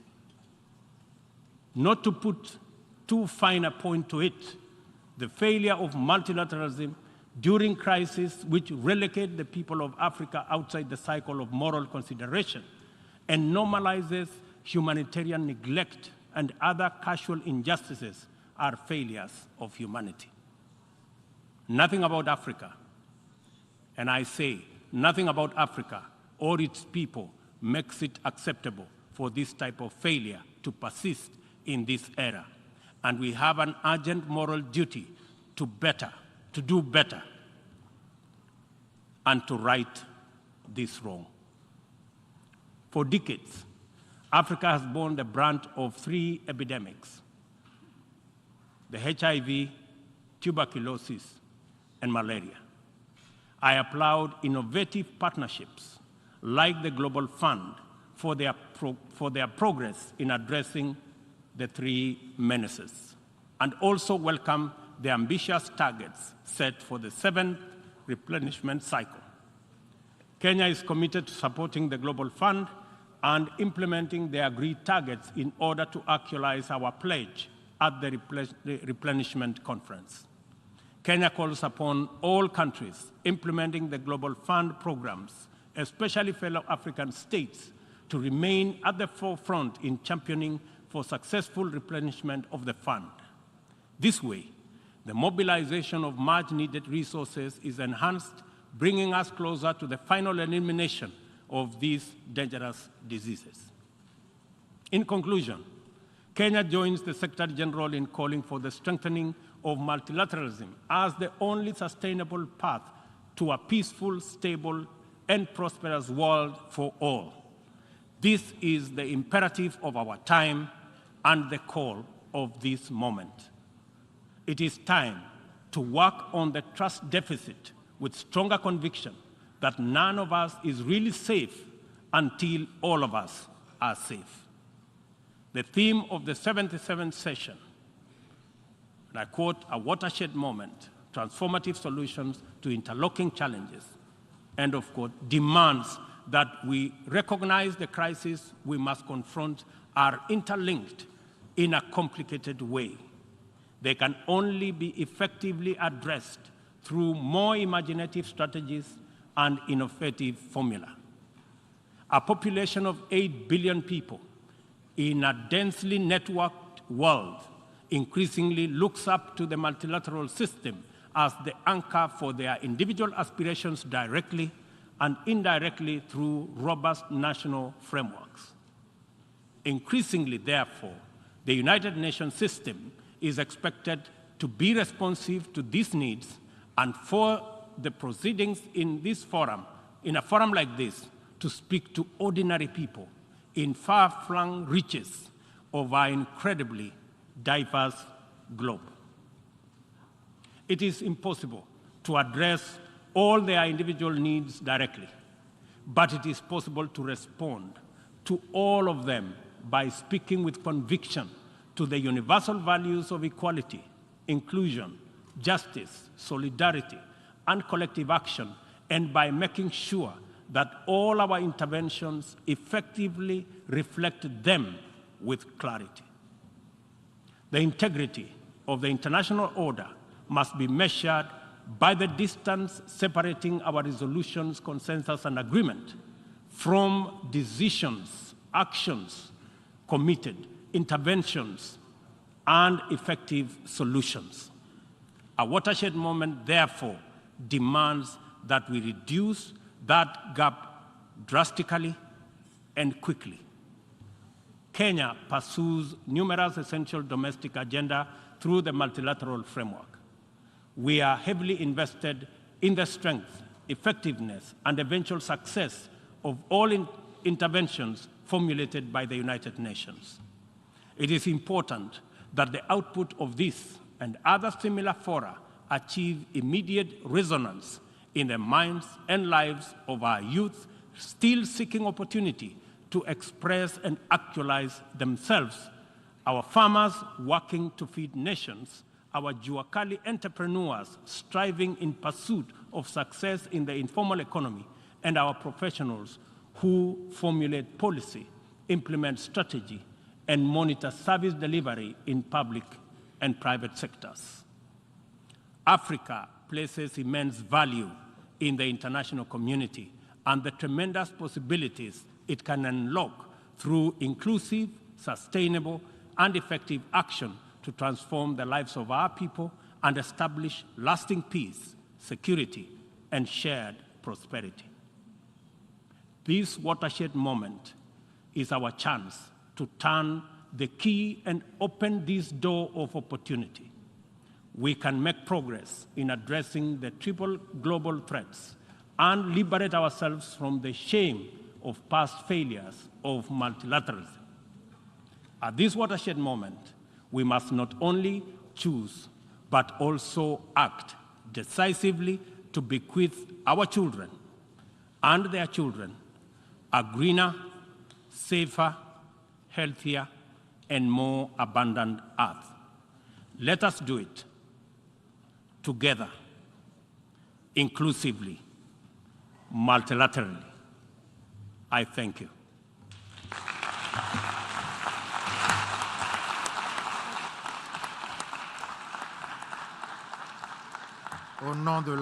On behalf of the General Assembly, I wish to thank the President of the Republic of Kenya and Commander-in-Chief of the Defense Forces of the Republic of Kenya for his statement, and I request protocol to escort His Excellency. The Assembly will now hear an address by His Excellency Ali Bongo Ondimba, President of the Gabonese Republic. I request protocol to escort His Excellency.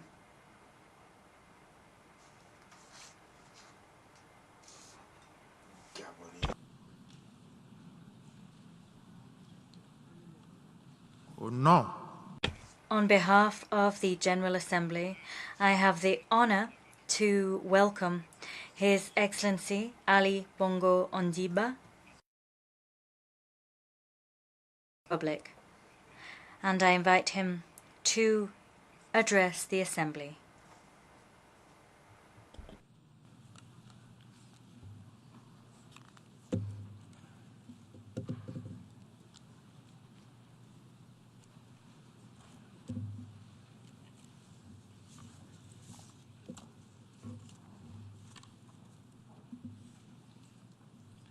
Mesdames,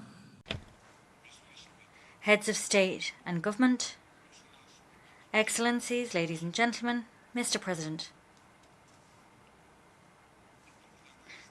I convey to you my congratulations on your election to the presidency of the 77th General Assembly of the United Nations, and I wish you every success.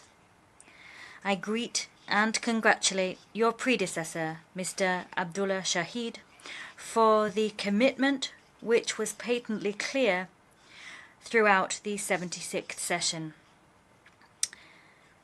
To the Secretary General Antonio Guterres, I reiterate the full support of my country as he serves our organization. Mr. President, I am delighted to once again stand earnestly before this rostrum because the situation demands just that. Indeed, the international system is at a critical juncture. The world struggles to recover from a pandemic and sits in the clutches of a multidimensional crisis. The emergence of new centers of influence means that positions have become increasingly more entrenched. And this situation means that we must prioritize ongoing dialogue in order to find global consensus, rather than prioritizing power struggles as we tackle issues which are sensitive within the multilateral system. In the face of rivalry between powers and in the face of multifaceted challenges which are of shared concern, it would be dangerously naive to continue to opt for power struggles or for unilateral positions. The interconnected nature of global issues and of national economies means that we must engage in dialogue in order to respond appropriately and, above all, collectively to the most serious threats to international peace and security. We are in the last quarter of a year which has seen global challenges grow tougher. They have laid waste to common and individual efforts to achieve the Sustainable Development Goals by 2030. With less than 8 years to go until the deadline, it is crucial to evaluate our progress in light of a threat which the COVID-19 pandemic has meant continues to weigh heavy on our economies. A threat which is just as insidious now hovers over our economies. This threat is inflation. Throughout the world, inflation is reaching tragic highs. No one is spared, not businesses or households, not the North or the South. Its effects are devastating. As such, we must act, individually of course. That is exactly what Gabon is doing by subsidizing certain commodities and by keeping their prices at certain levels. But here too, we will not successfully overcome this problem if we do not act collectively in a coordinated fashion and with a sense of solidarity. This is yet one more challenge issued to the world. We must together, all together, overcome it. President, this year marks many new beginnings for Gabon as we arise from the tragedy and forced inertia of the coronavirus pandemic and reopen to the world. We are the newest member of the Commonwealth of Nations, home to 2.5 billion people, 1/3 of the world's population, with shared values of respect for democracy, human rights, and the rule of law. My country is broadening horizons for our citizens and seizing the chance for our young people to benefit from studying, traveling, and building business relationships far beyond our own borders. At the same time, Gabon takes its place on the world stage, not alone, but as a proud African nation. But the problems that our world faces today are global, as are the solutions. We must all be outward-facing, not inward-looking, as we confront the difficulties of the world where resources are finite and the population growing. This month, our Commonwealth family has lost its leader, Her Majesty Queen Elizabeth II.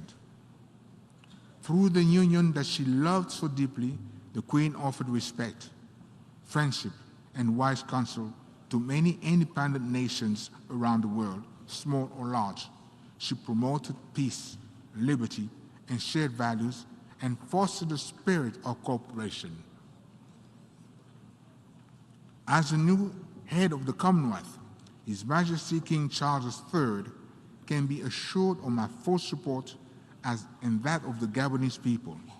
A dear friend of Gabon for many years, King Charles III shares my enthusiasm for protecting our natural environment and biodiversity in the same ways for global climate and sustainability. Mr. President, 50 years after the Stockholm Conference, humanity faces an unprecedented triple environmental crisis: climate change, the biodiversity extinction crisis, and pollution, notably by plastics. Regarding climate, with 88 forests covered and deforestation well below 0.1%, Gabon is a high forest, low deforestation country par excellence. Since COP15 in Copenhagen, Gabon has net absorbed over 1 billion tons of carbon dioxide. We absorb over 100 million tons of carbon dioxide from the atmosphere every year. In other words, we have already achieved, indeed exceeded the Paris Agreement objective of carbon neutrality. We are counting on the creation of a net sequestration carbon market to enable us to maintain this performance through 2050 and beyond. Secondly, I found the biodiversity crisis extremely alarming. COP15 in Montreal will be a decisive moment for humanity, and it is critical that we adopt an ambitious global biodiversity framework. The time has come to transition from billions to trillions by mobilizing 1% of global GDP for nature. Finally, pollution has become a chronic problem in our cities, our rivers, our oceans. We must lose no time adopting a binding international agreement on plastic pollution, as well as a treaty on the high seas. In order to achieve sustainable development goals, our international agreements and national policies must address the interdependence of this crisis. Mr. President, threats to international peace and security continue to increase exponentially faced with the proliferation of the armed groups. Restricting their access to arms will be at the heart of my country's priorities during our presidency of the United Nations Security Council in October. In this regard, I would like to reiterate my country's call for a robust partnership to ensure greater security in the Gulf of Guinea. Many countries face humanitarian crises exacerbated by armed conflict. This is the case in Ukraine, where the war has led to a worsening of the situation of countries and regions already experiencing food shortages. This is why my country has clearly expressed its opposition not only to this bloody war, but to any form of war. Gabon, which has never experienced armed conflict, will continue to advocate and favor dialogue and negotiation over confrontation. Mr. President, access to education for children should be considered sacred. Therefore, I would like to express my country's resolute support for the sanctuarizations of schools on places of education, and particularly during armed conflicts. To compromise education is to place a mortgage on future generations. It is in this vein that I've made the promotion of women and young people a key priority. In 2015, I launched the Decade of the Gabonese Women, which aims to reserve a place of choice for women and children in all aspects of governance in Gabon. Mr. President, internationalism is at a turning point. We need to reform the United Nations to ensure better consideration of the aspirations of Africa. This is particularly applicable to the Security Council, where Africa's role needs to be consolidated. It is crucial that we put an end to the use of sanctions, working instead to build bridges of prosperity.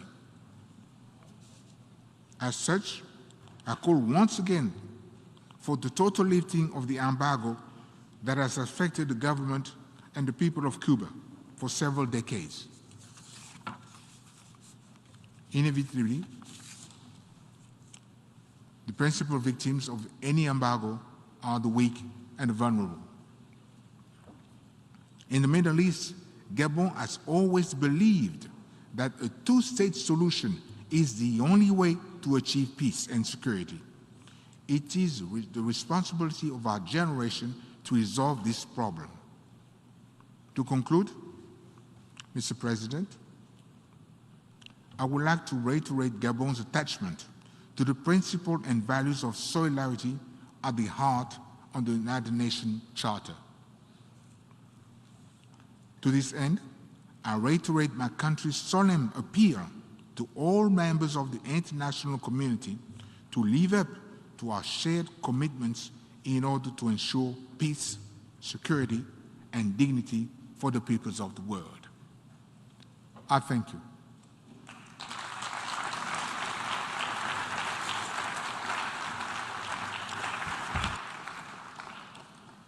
Au nom de l'Assemblée générale. On behalf of the General Assembly, I would like to thank the President of Gabon for his statement, and I ask protocol to please accompany His Excellency.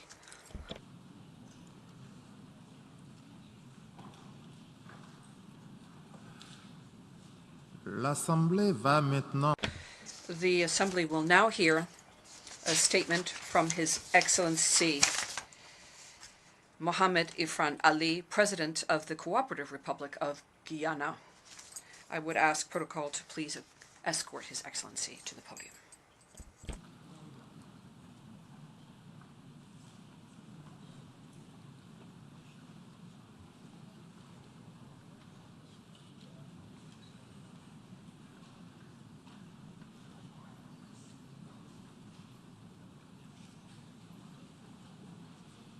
Au nom de l'Assemblée générale. On behalf of the General Assembly, I have the honor of welcoming His Excellency Mohamed Irfan Ali, President of the Cooperative Republic of Guyana, and I invite him to address the Assembly. Mr. President, I extend my heartfelt congratulations on your election as President of the 77th session of the United Nations General Assembly. I'm confident that your stewardship will lend further credence to the impactful role of multilateralism in resolving global challenges. I thank your predecessor, Mr. Abdullah Shahid, for his shrewd leadership over the past year. I had the distinct privilege of welcoming him recently to Guyana and benefiting from his experience in championing an inclusive future for our youth. Congratulations to him, the Secretary General, and the General Assembly for the recently passed resolution on the establishment of a United Nations Youth Office. 1 month ago in Guyana, I launched the Youth Advisory Council as part of my government's commitment to ensure the involvement of young people in decision-making and development as the government work towards building Guyana's future. We are living in a troubled world which has lost its balance. Indeed, our collective actions as leaders today will convey to the next generation that their aspirations, their future, and that of the planet are worth fighting for. The international community is facing a series of interlocking challenges: a global pandemic, climate challenges, energy and food crisis, and interstate conflicts. As a consequence of the pandemic, approximately 97 million more persons are living on less than $1.90 per day, significantly increasing the global poverty rate and inequalities.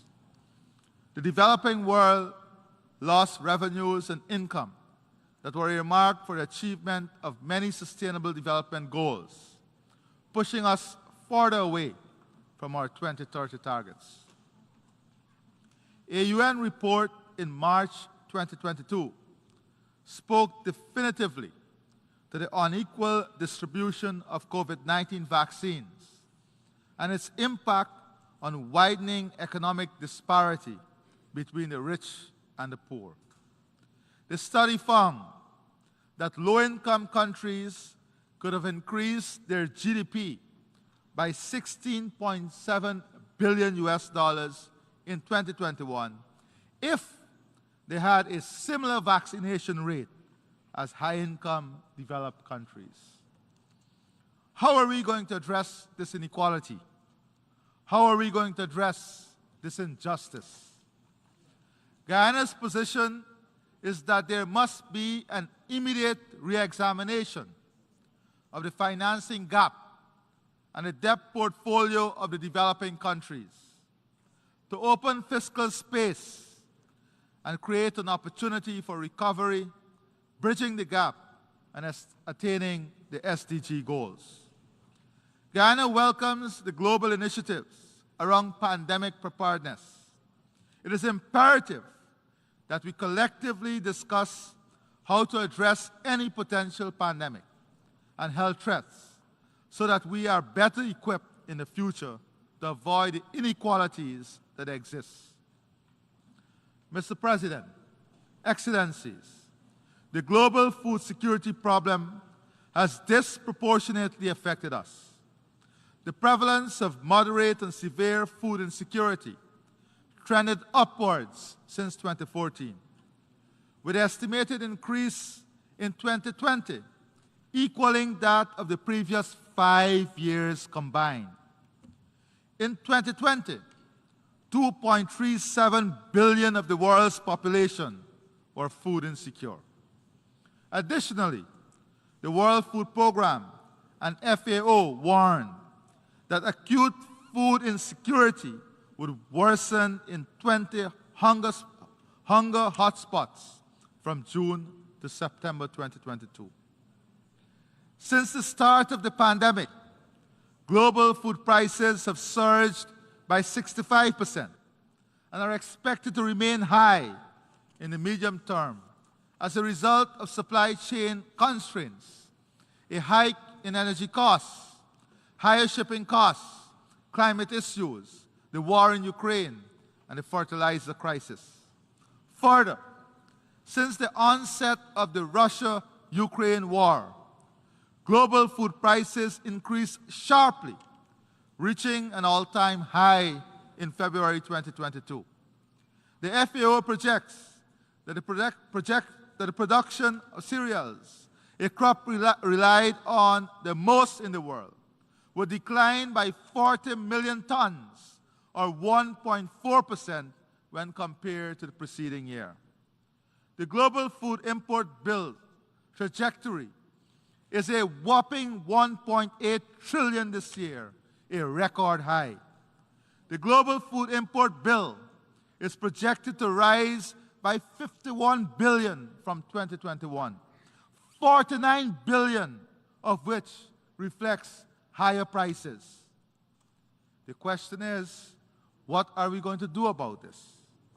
Can the reversal of export bans on rice and wheat and freeing up of grains help the situation?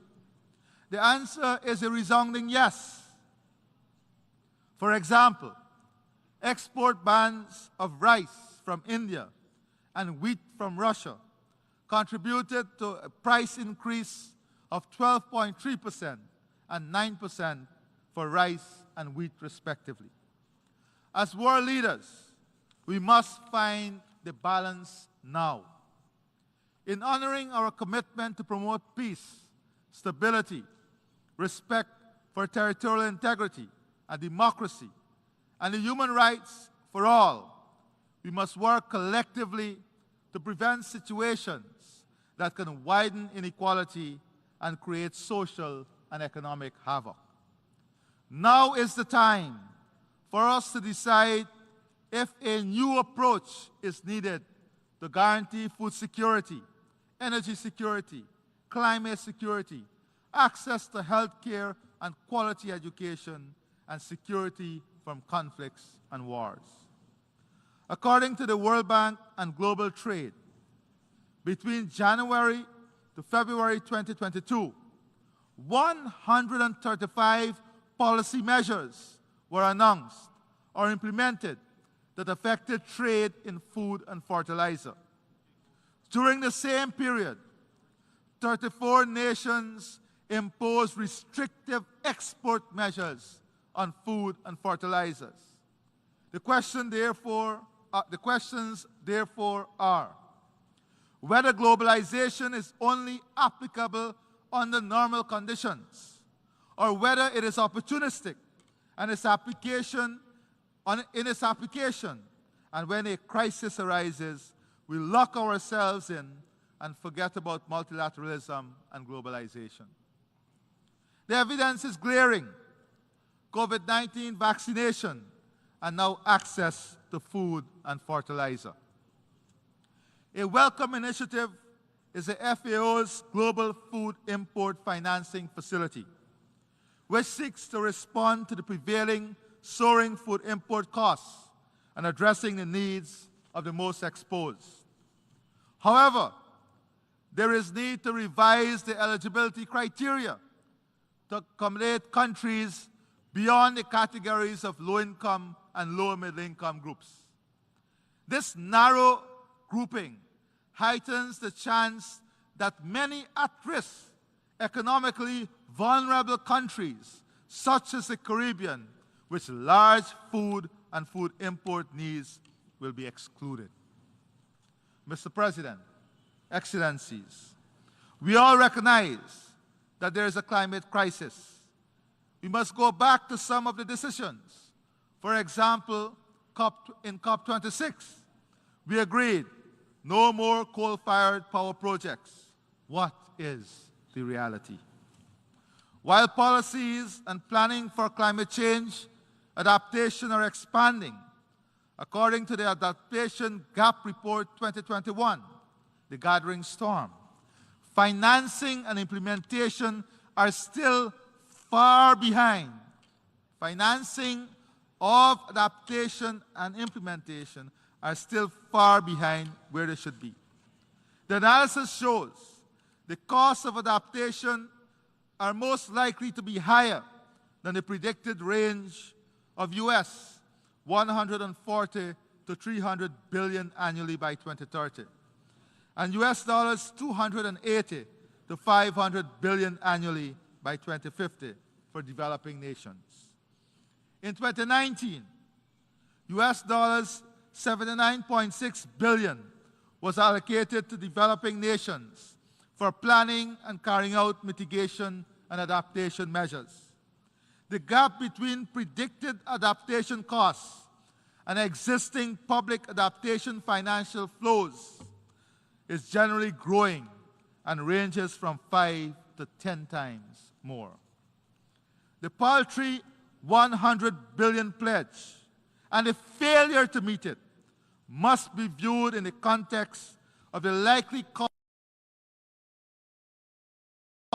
for mitigation, adaptation, and addressing loss and damage. It is not enough. The adoption of broad rules on carbon markets in Glasgow has the potential to unlock critical resources for forest-rich countries. Forested countries like Guyana can potentially earn billions of dollars accessible through the voluntary carbon markets. However, the current approximate price is US $10 per ton on the voluntary market, whilst according to an IMF report, the price should be closer to $70 US per ton. COP27 must make progress in refining the rules for the implementation of Article 6 of the Paris Agreement and make decisions that would increase the price of carbon traded in voluntary carbon markets.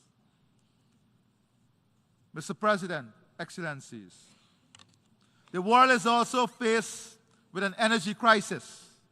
In 2019, almost 10% of the world's population did not have access to electricity. Electricity generated by fossil fuel increased by 178% from 2000 and 2021. Electricity generated from coal increased by 173% from 2000. Based on a recent energy outlook from the US Energy Information Administration, coal-fired generation is expected to be a key energy component as a result of several factors, including a drop in the share of natural gas and rising oil prices. Whilst all of this is occurring, the global energy demand is projected to increase by 47% in the next 30 years.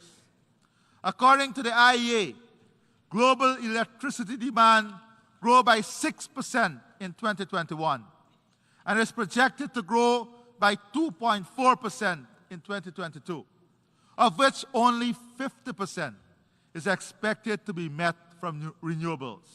As such, the other 50% would have to be met from non-renewable energy sources. Furthermore, analysis by the IEA indicates that getting on the path to net zero emissions by 2050 would require a threefold increase in the current level of investments in the clean energy transition to about $4 trillion by 2030. The question is, therefore, how do we realistically strike this balance? This conversation must be practical, comprehensive, and fact-based. We all recognize that adjustments must be made to save our planet. But how will we craft this adjustment, considering the energy and food crisis, which are also critical, and ensure that inequality and access do not widen? In this energy transition, fossil fuel remains necessary.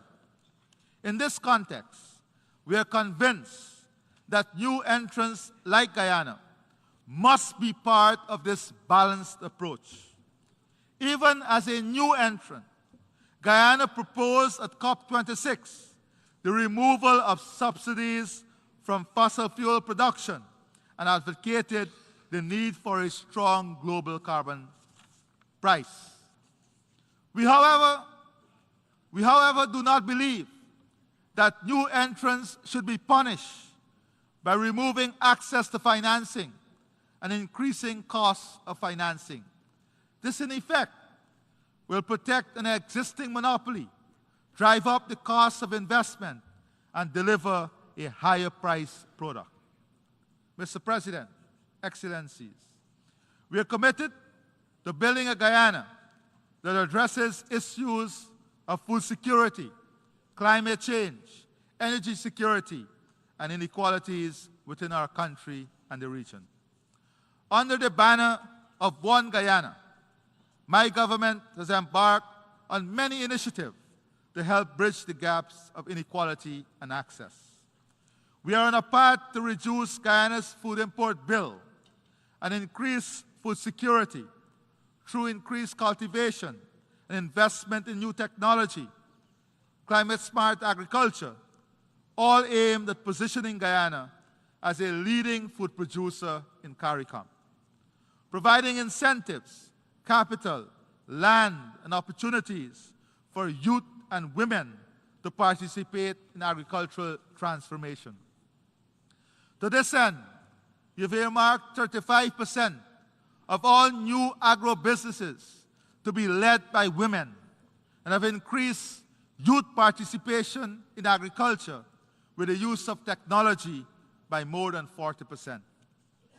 We are pursuing a low-carbon development strategy which aims at creating a model for value ecosystem services and sustainably developing and managing the blue economy, investing in clean energy and stimulate low-carbon growth, protecting against climate change and biodiversity loss, alignment with global climate and biodiversity goals. Our forests, which is the size of England, stored 19.5 gigatons of carbon with a deforestation rate of less than 0.05%. We intend to continue the sustainable management of our forests as a key national and global good. Having already achieved net zero, we are working steadfastly in our transition from a 2020 status of 95% dependence on heavy fuel oil and diesel to an energy mix which includes hydropower, solar, wind, and natural gas, from which more than 500 megawatts of new generating capacity will come on stream, of which 87% of this generated energy will be from clean and renewable sources. Human resource transformation through education is a key driver of our development. The achievement of inclusive and equitable quality education and promotion of lifelong learning opportunities are all inextricably linked to attaining our sustainable development goals, including full employment, poverty eradication, and gender equality. Access to free, quality primary and secondary education will soon be followed by free tertiary education. The government of Guyana has invested in our indigenous communities, in infrastructure, education, training, healthcare, and installing internet access capabilities. And we have commenced the training of our workforce for 2030 and beyond. Soon, we will be offering coding skills at our primary and secondary levels. Mr. President, Excellencies, gender equality and the empowerment of women and girls in all spheres of life, of national life, is a priority. We are committed to ensuring equal access to education for girls and boys. Indeed, more girls are attending school in Guyana and graduating from university. Our focus now includes ensuring that our boys are not left behind. We have initiated several programs to create earning and employment opportunities for women and promote their financial independence. Recognizing that empowerment is inextricably linked to addressing the root causes of and eradicating discrimination and gender-based violence. To achieve balanced growth and sustainable and resilient development for Guyana, our strategies must focus on developing a diversified economic base, strengthen our agricultural and food production system, human resource transformation, investing in the social sector to deliver world-class health, education, and housing for all our people, ensuring an inclusive and equitable society in which prosperity is enjoyed by all, building our future through the strengthening of our democratic values and respect for the rule of law.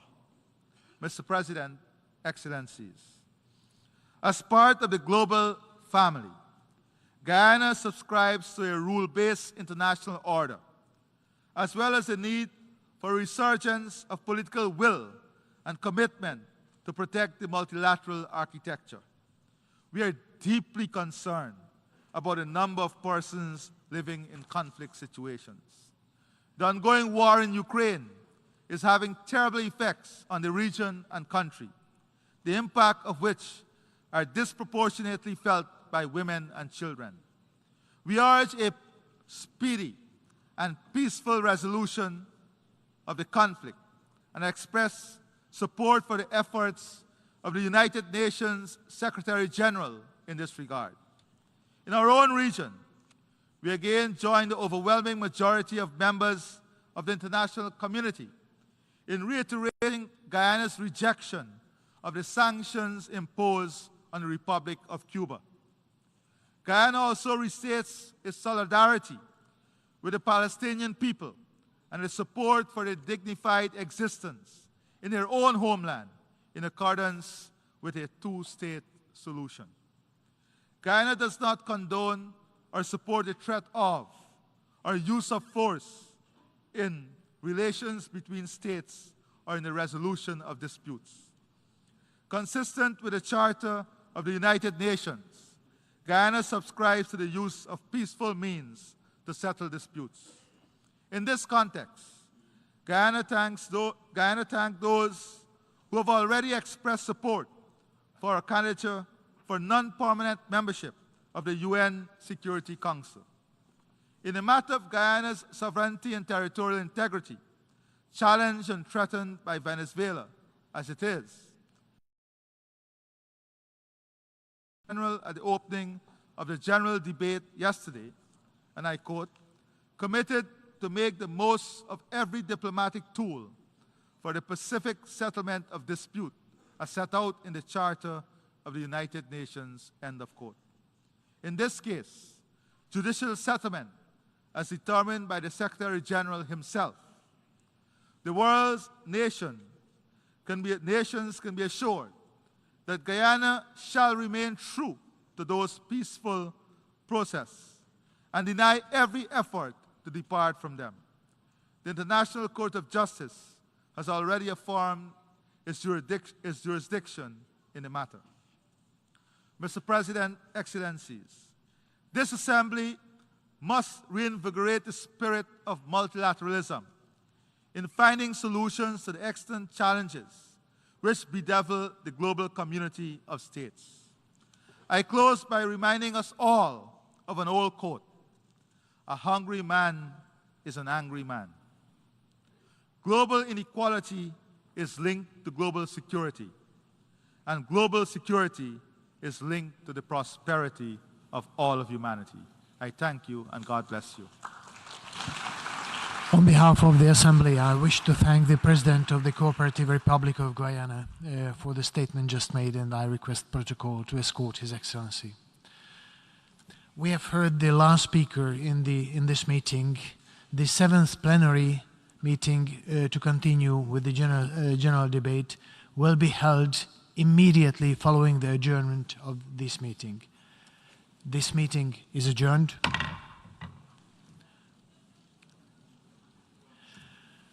And the 7th plenary meeting of the General Assembly is called to order.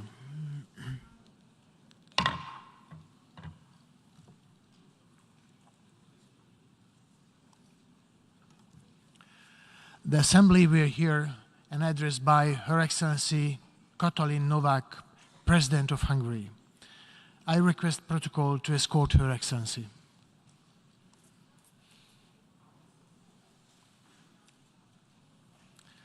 On behalf of the General Assembly, I have the honor to welcome Her Excellency Katalin Novák, President of Hungary, and invite her to address the Assembly.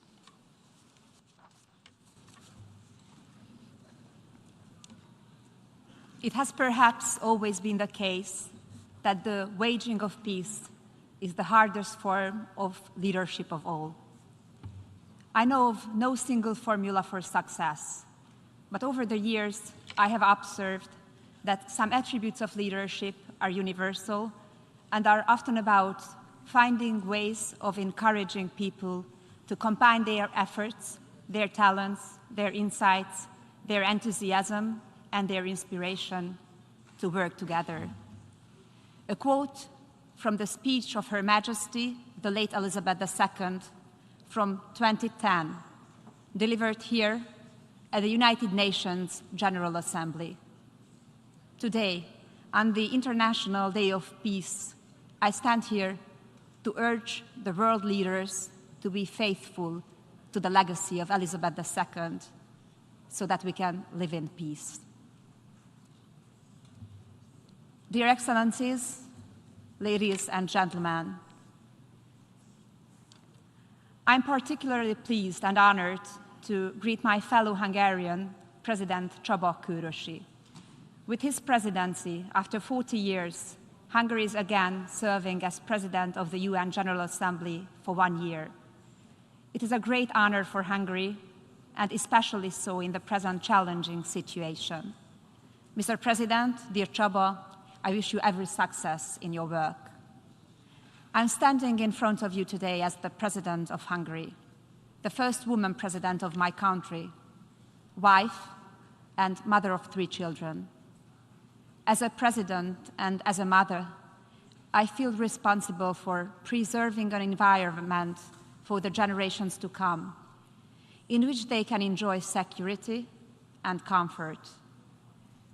Today, on the International Day of Peace, I stand in front of the General Assembly to reaffirm our commitment to the UN Charter, Article number 1, to maintain international peace and security, and to that end, to take effective collective measures for the prevention and removal of threats to the peace, and for the suppression of acts of aggression or other breaches of the peace, and to bring about, by peaceful means and in conformity with the principles of justice and international law, adjustment or settlement of international disputes or situations which might lead to a breach of the peace.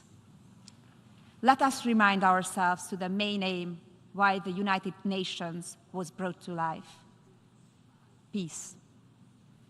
We, people and leaders in the Western world, often pretend that we have lived in an age of permanent peace and prosperity since the end of the Second World War. In many ways, this might be true. Indeed, we live in a more peaceful and prosperous age than before. Let's not forget, though, that the wars and armed conflicts that rage in many regions of the globe, which kill innocent people, tear apart families, destroy infrastructure and economies, turn well-kept agricultures into wasteland, and add to the destruction of the world that surrounds us. According to the Council on Foreign Relations Global Conflict Tracker, there are currently 27 ongoing conflicts worldwide. The tracker categorizes conflict into 3 groups: worsening, unchanging, and improving. Right now, there is not a single conflict described as improving. Globally, conflict and violence are on the rise, according to the United Nations. The UN has warned that peace is more under threat around the world than it has been since the Second World War. The number of wars and armed conflicts around the world has been rising intensively since then. The scholarly optimism that the decline in the number of casualties might lead to a process where armed conflicts become irrelevant was quickly overshadowed by recent developments in Europe and other parts of the world. Excellencies, I come from Hungary, from the heart of Europe. Everyone would assume that since the Second World War, peace has been a regional characteristic. Let us not forget that only 11 years after the end of the Second World War, Soviet tanks were rolling on the streets of Budapest. We had 45 years of communist dictatorship, and it didn't take long after the peaceful change of regime of 1989 that war broke out in our imminent southern neighborhood. The killing lasted for a decade. Now, after hardly more than 20 years, war is raging on the European continent, once again in Hungary's neighboring country. It fills us with particular concern, especially because ethnic Hungarians living across the borders also shed their blood. Russia's war against Ukraine is a constant threat and security risk, not only for the Ukrainian citizens living in the war zone, but also for all of us. The threat of escalation is a reason for worry and action. Hungary firmly condemns Russia's aggression against Ukraine, which has destroyed peace in Europe, caused dramatic human suffering and destruction, and has serious repercussions on the world order. Since the beginning of this conflict, Hungarians have stood with the victims. We have been providing economic, social, and humanitarian aid to Ukraine and to the Ukrainian people fleeing the war.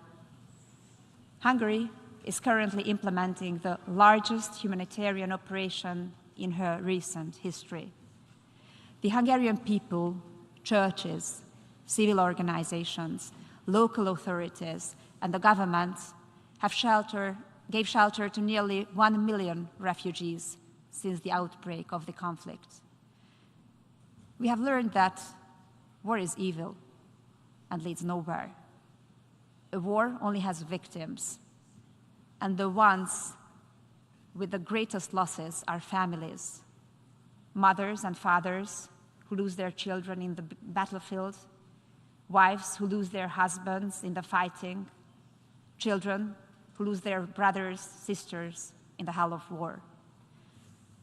It is in the strongest possible terms that we call for the investigation of war crimes committed against innocent civilians. These crimes must be documented, investigated, and prosecuted by the relevant international institutions. No crimes committed can go unpunished.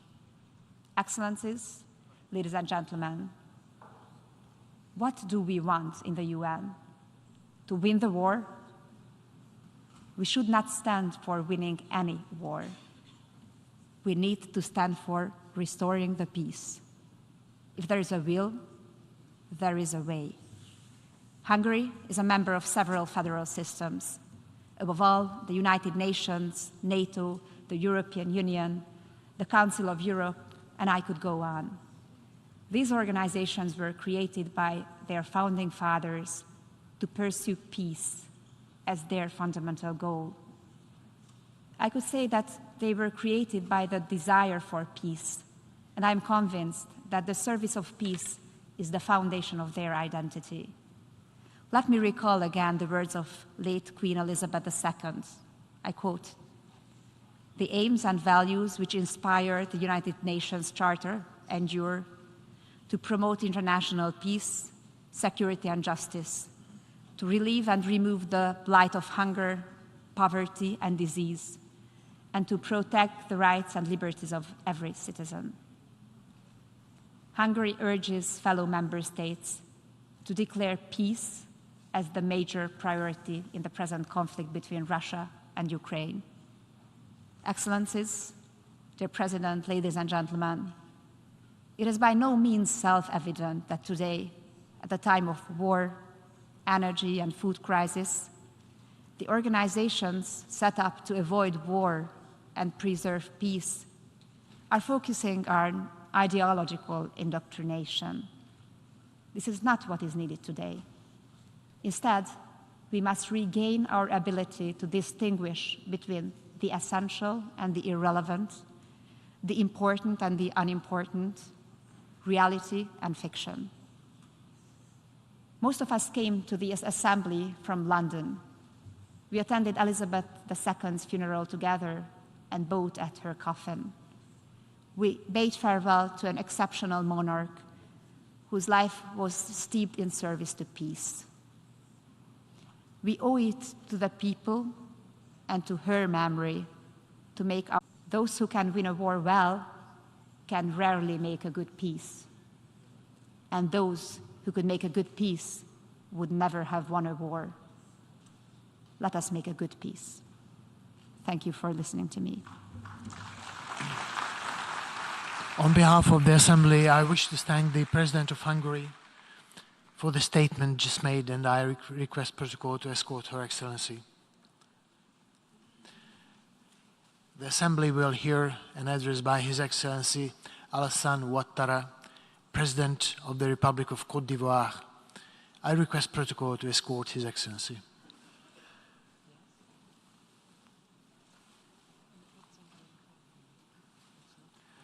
On behalf of the General Assembly, I have the honor to welcome His Excellency Alassane Ouattara, President of the Republic of Côte d'Ivoire, and I invite him to address the Assembly. Monsieur Sabah. Mr. Chamba Koroshi, President of the 77th session of the United Nations General Assembly, Excellencies, Heads of State and Governments, Mr. Antonio Guterres, Secretary General of the United Nations, Your Excellencies, ladies and gentlemen, distinguished delegates. Mr. President, I would like to, first of all, congratulate you on being brilliantly elected to preside over the 77th session of the United Nations General Assembly. And I wish you every success as you discharge this lofty mission. I also would like to address my heartfelt congratulations to your predecessor, Mr. Abdallah Shahid, and to thank him for his outstanding leadership and the effective management of our deliberations during the previous session. Mr. President, his worthy initiatives in a difficult context marked, in particular, by the COVID-19 pandemic, enabled us to keep hope for a better future. I would like to pay a very warm tribute to Mr. Antonio Guterres, Secretary General of the United Nations, and assure him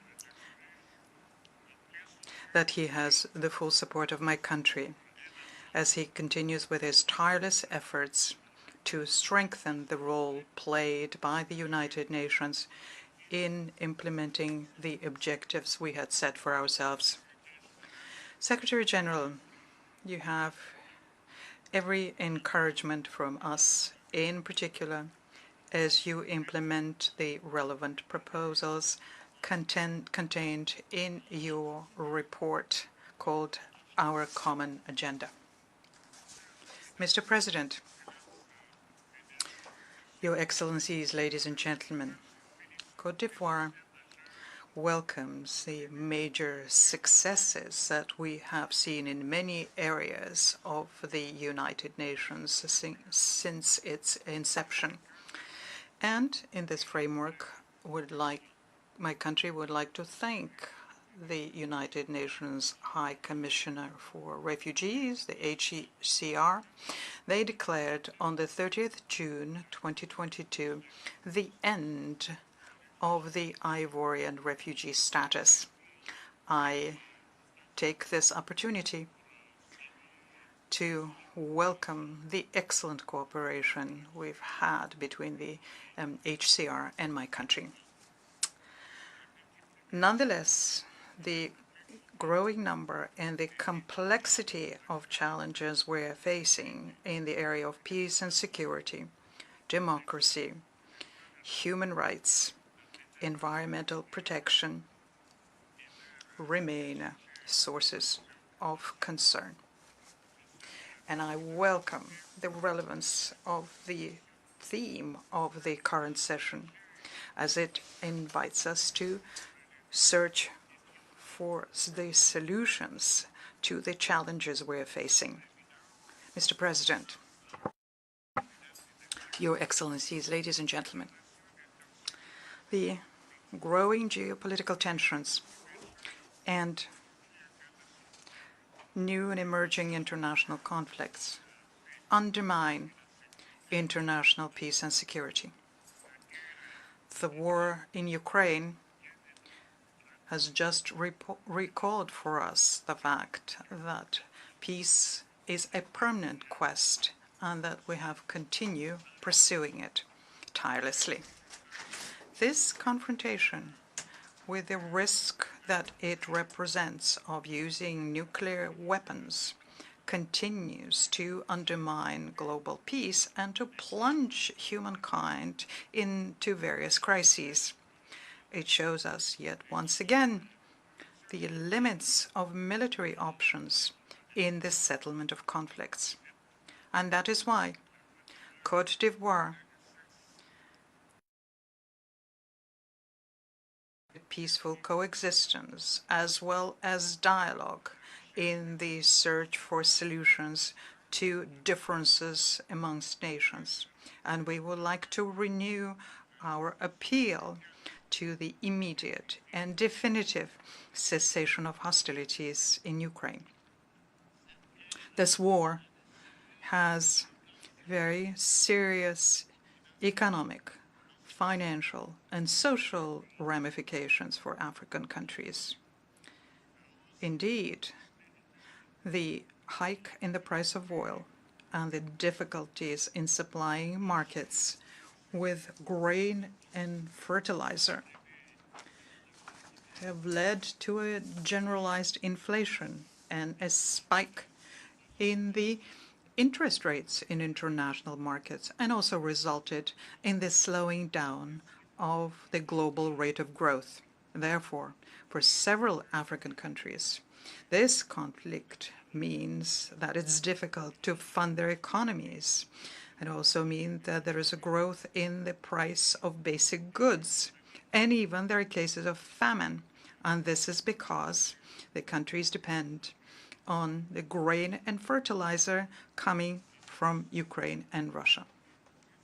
And this situation led the government of my country, Côte d'Ivoire, to subsidize the price of oil and wheat and to cap temporarily the price of several major food products so as to extend support to households, in particular the most vulnerable ones.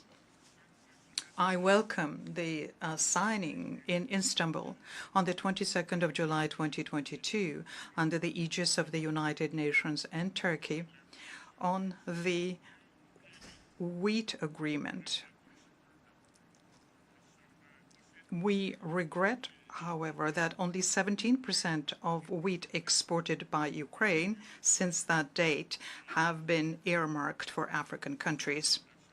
Now, given this fact, Côte d'Ivoire is asking once again that priority be given to Africa in the implementation of the Istanbul Agreement. Furthermore, we launch an urgent appeal to international financial institutions and to Africa's development partners to mobilize the resources necessary to support the most fragile countries so they can face the multiple ramifications of the conflict in Ukraine. Mr. President, Your Excellencies, ladies and gentlemen, peacekeeping operations of the United Nations are a tangible manifestation of our collective action for peace in those countries which are victims of conflict. Côte d'Ivoire hosted one of the largest peacekeeping operations in Africa, and we understand very well the sacrifice made by the troop-contributing countries, the sacrifice they make so as to bring back peace and facilitate post-conflict recovery. It is because of the success of the United Nations operation in Côte d'Ivoire, UNOSI, and because of our faith in the values of the United Nations Charter, that my country decided to actively participate in United Nations peacekeeping operations, as I declared to the Security Council in December 2018.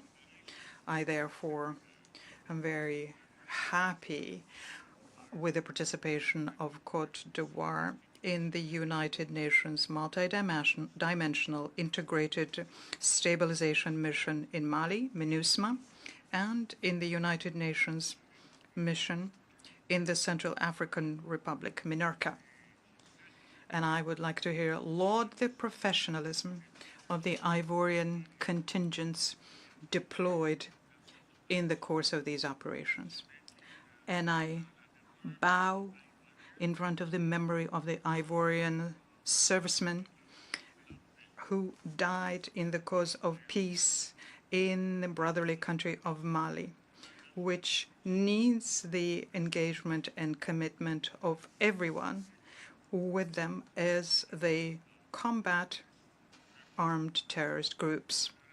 Unfortunately, in this context of fighting against terrorism, 46 Ivorian soldiers deployed within the 8th National Support Element Detachment within MINUSMA in Mali are unjustly detained there and have been detained since the 10th of July of this year. And once again, I call for their release without delay. My country encourages the Malian authorities to focus their efforts on combating terrorism and on implementing resolutely the various stages of the transition timetable, as well as institutional and political reforms in the run-up to the presidential elections planned for February 2024, and to do this for the well-being of the entire Malian people. Mr. President, Excellencies, ladies and gentlemen, terrorism continues presenting a major threat to international peace and security, and an enormous challenge that no country can face on its own. And that is why we need to strengthen our collective instruments of combating this scourge and to show our solidarity and determination. In this regard, my country welcomes the decisive action by France and its European partners in the Sahel and reiterates its appeal for a greater involvement of other major powers in the fight against terrorism in the Sahel and in the Gulf of Guinea in support of national armies to the Economic Community of West African States, ECOWAS, and the Accra Initiative, of course. So as to contribute to this collective effort, Côte d'Ivoire puts at the disposal of the African countries its International Academy on Combating Terrorism, which is an institution in the coastal city of Jacquesville, which provides training in all civilian and military skills needed to fight against terrorism. Mr. President, Excellencies, ladies and gentlemen, our session is taking place at the time where the energy crisis following the war in Ukraine tends to undermine the accomplishments we have made in greenhouse gas emission reduction, in particular because of going back in some industrialized countries to using carbon-based fuel. The time, unfortunately, is running out, and we have to act fast and implement all of the commitments contained in the Paris Agreement if we want to implement the objective of stemming the global warming below the threshold level of 1.5 degrees Celsius. To reach this goal, developed countries have to drastically reduce their levels of greenhouse gas emissions and to honor the commitment to mobilize $100 billion per year for the benefit of developing countries. COP27, to take place in Egypt, will provide us, I am certain, with a new opportunity to renew the political commitment of all of the stakeholders to contribute towards the fight against global warming. I would like to state yet once again that my country will honor its commitments undertaken within the Paris Agreement on Climate, and we intend to work to protect our forest cover and our rich biodiversity. This is the rationale behind the Abidjan Legacy Program, which was launched at the 15th Conference of the Parties to the United Nations Convention Against Desertification, COP15, which we had the honor of hosting from 9th to the 20th of May of 2022. And I am very happy to see the exceptional mobilization and the financial support from our developing partners to the Abidjan Legacy Program, which very quickly collected the resources needed for its implementation, namely $2.5 billion. Mr. President, Your Excellencies, ladies and gentlemen, today, more than ever, humankind is at a watershed moment for its future. The threats our countries are facing compel us to show greater solidarity, working together, justice and equity, all principles which undergird the multilateralism which my country holds dear. And it is in this spirit that Côte d'Ivoire calls for an in-depth reform of the United Nations Security Council, where Africa could find its right place. I thank you, Your Excellencies, ladies and gentlemen, for your kind attention. On behalf of the General Assembly, I wish to thank the President of the Republic of Côte d'Ivoire for the statement just made, and I request protocol to escort His Excellency. The Assembly will hear an address by His Excellency Julius Maada Bio, President of the Republic of Sierra Leone. I request protocol to escort His Excellency.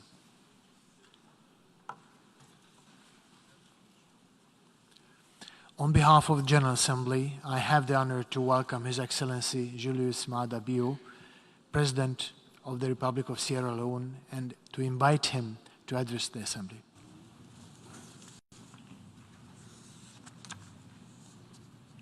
Your Excellency Chaba Korosi, President of the General Assembly, Excellency Antonio Guterres, Secretary General of the United Nations, Excellencies, Heads of State and Government, distinguished ladies and gentlemen.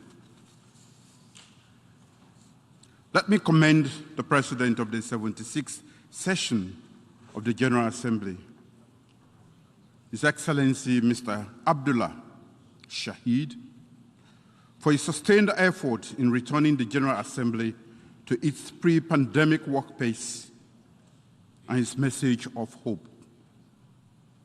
Let me also extend my congratulations to Your Excellency, Mr. Chaba Korosi, on your assumption of the presidency of the General Assembly. I'm gratefully optimistic about your leadership in these unprecedented times. I also commend the Secretary General, Mr. Antonio Guterres, for galvanizing the necessary multilateral support in search of solutions to meet the scale and urgency of current global challenges. His timely submission of our Common Agenda report that speaks to strengthening the global governance with a focus on a future agenda driven by multilateral solidarity and collective action is also commendable. As our world wrestles with an unprecedented and volatile economic outlook because of the lingering effects of COVID-19 pandemic and other crises, the theme, watershed moment, transformative solutions to interlocking challenges, is most appropriate and timely. Mr. President, our progress towards achieving global sustainable development goals by 2030 has been complicated by the repurposing of global development and investment finance, disruptions of production and supply chains, growing food and energy insecurities, general slowdowns in the economies of nations, and the perennial adverse effects of climate change. I call on the global family to be intentional and fair about developing innovative development financing products that are free from the stringent restrictions and high transaction costs associated with concessionary loans. Multilateral financial institutions can de-risk investment that are critical for sustainable development. Aid must also be aligned with domestic development priorities. Mr. President, the adverse effects of climate change are borderless. Global warming, unpredictable weather patterns, rising sea levels, and land degradation are taking a profound toll on global food and water security. There are associated governance and stability costs. We are informed that Africa faces disproportionate risk and cost from climate change. We must therefore be consistent in meeting our commitments to all existing international frameworks for addressing climate change. Beyond the usual declarations, we must collaborate on and coordinate mitigation efforts, improve infrastructure for early warning systems, invest more in improving the management of water resources, promote disaster risk management, and enhance the conservation and protection of natural habitats. There are opportunities, especially in Africa, and Sierra Leone in particular, for just energy and just rural agricultural transitions. Fair and accessible multilateral climate financing can catalyze the global and country-specific measures and innovation necessary to build and support sustainable climate resilience. Green investing does support sustainable development. In these efforts, the role and interest of women and young people must be central to climate investments. Sierra Leone is fully committed to concluding the Treaty on Conservation and Sustainable Use of Marine Biological Diversity of areas beyond national jurisdiction. The BBNJ Treaty must prioritize, among other things, conservation measures, fair and equitable sharing of monetary and non-monetary benefits, meaningful capacity development, and the transfer of marine technology. Mr. President, human capital development is a critical driver of inclusive and sustainable economic development. Sierra Leone has increased domestic financing for education, provided teaching and learning materials, improved education policies and governance.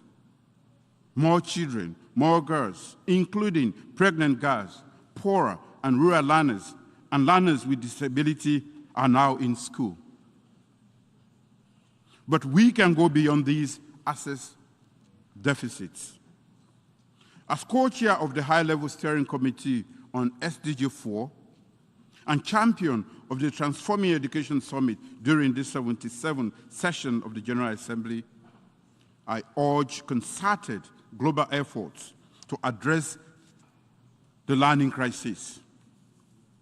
We can mobilize innovative financing models, underwrite universal access, especially for girls and learners with disabilities, promote technology in education, make greater investment in foundational literacy and numeracy, address water, sanitation, and hygiene, and other infrastructural deficits, support school feeding programs, fund technical and vocational training, and finance other needs across the full spectrum of the education sector. With close cooperation among states, we are confident that we can address the learning crisis in our time. Mr. President, to address the global food crisis that is disproportionately affecting least developed countries, Sierra Leone joins the urgent call for action to escalate financing to support agriculture and irrigation, enhance food systems and nutrition for vulnerable populations, and social protection for at-risk populations. Sierra Leone also associates with call to ease global supply chains, especially for fertilizer, rice, and other agricultural commodities. Multilateral support for establishing agricultural development banks that will support private agricultural investment and agricultural value chain addition. We promote self-sufficiency and greater resilience in that sector. The COVID-19 pandemic reminds us that equity, multilateral cooperation, and a comprehensive global response are what we need to address health emergencies that have the potential to undermine global peace, security, and global development. Sierra Leone affirms its commitment to global efforts at exploring innovative and effective ways to enhance health security, pandemic preparedness, build capacity to respond to health emergencies, and enhance greater resilience in health care delivery. Sierra Leone believes that multilateral support is urgently needed to complement national efforts at reducing maternal and child mortality, preventing epidemics, tackling tropical and communicable diseases, building healthcare infrastructure and the capacity of healthcare personnel, and strengthening primary healthcare. Efforts at increasing domestic financing of healthcare should be supported with increased multilateral financing and enhanced cooperation. Sierra Leone remains exclusively committed to the global agenda for putting women and girls at the center of inclusive sustainable development. We believe that we cannot deliver on the 2020 Agenda on Sustainable Development without the achievement of great gender equality and women's empowerment.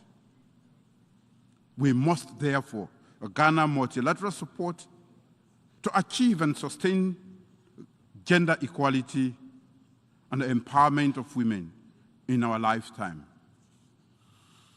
Mr. President, Excellencies, sexual violence is a grave threat to justice and the fundamental rights of men, women, and children throughout the world. In every corner of the globe, sexual assault survivors are inhibited in holding perpetrators accountable and accessing empowering health, legal, and economic remedies. In Sierra Leone, we have taken extensive legislative and administrative actions to address sexual and gender-based violence since my declaration of rape as a national emergency in 2019. Last year, before this August Assembly, I announced that I had directed a permanent mission of Sierra Leone to the United Nations to sponsor a standalone resolution on access to justice for survivors of sexual violence at the General Assembly. I called for global solidarity on this issue and for the United Nations to give all survivors of sexual violence the remedy they deserve. The General Assembly on the 2nd of September this year adopted by consensus the landmark resolution entitled International Cooperation for Access to Justice, Remedies, and Assistance for Survivors of Sexual Violence. Thank you, the National Assembly. The General Assembly has therefore affirmed the sincere and shared belief of the global community that sexual violence is condemnable and that member states must take effective actions to address it, as well as provide access to timely and unimpeded justice through national legislation for victims and survivors. As a global community, we have signaled our resolve to address this scourge. We must now do all we can to implement access to justice and other remedies to ensure dignity for all survivors and sexual violence. Mr. President, Your Excellencies, small states make up the majority of member states of the United Nations, and they are the strongest advocates of the rule-based international system that underpins the work of the United Nations. Indeed, small states have served as key drafters, negotiators, and thought leaders on a variety of international issues. They have done so diligently through transparency of purpose and coalition building across board. In that connection, Sierra Leone proposes to further pursue these values in the United Nations Security Council. I count on the invaluable and resounding support of this body for Sierra Leone's bid for a non-permanent seat in the United Nations Security Council for the term 2024-2025, with elections to be held in June 2023.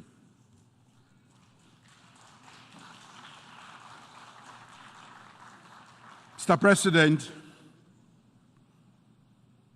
my government reaffirms its commitment to the relevant UN Charter provisions and the declaration of the granting of independence to colonial countries and peoples as contained in the General Assembly Resolution 1514. We join the call on all parties engaged in the dialogue on decolonization to continue to demonstrate good faith and firm commitment to a conclusive and durable resolution of all sovereign disputes.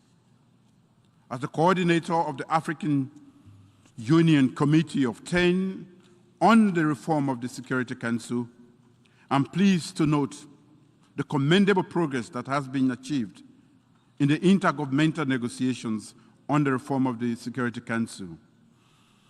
We believe that progress made during the 76th section of the General Assembly is underpinned by the Assembly's acknowledgement of the wider recognition and broader support by member states for the legitimate aspiration of African countries to play their rightful role on the global stage.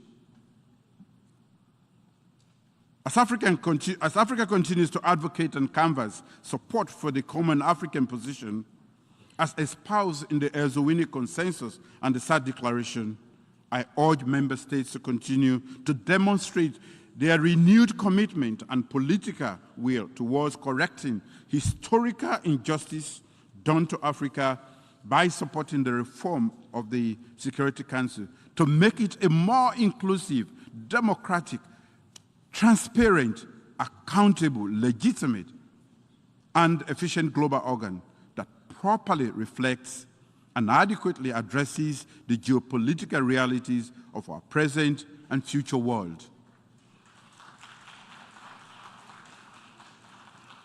Sierra Leone is committed to engaging constructively within the multilateral rules-based order of the United Nations. Only through global cooperation can we engender and implement transformative solutions to global challenges. Thank you for your attention. On behalf of the Assembly, I wish to thank the President of the Republic of Sierra Leone for the statement just made, and I request protocol to escort His Excellency. The Assembly will hear an address by His Excellency Alar Karis, President of the Republic of Estonia. I request protocol to escort His Excellency.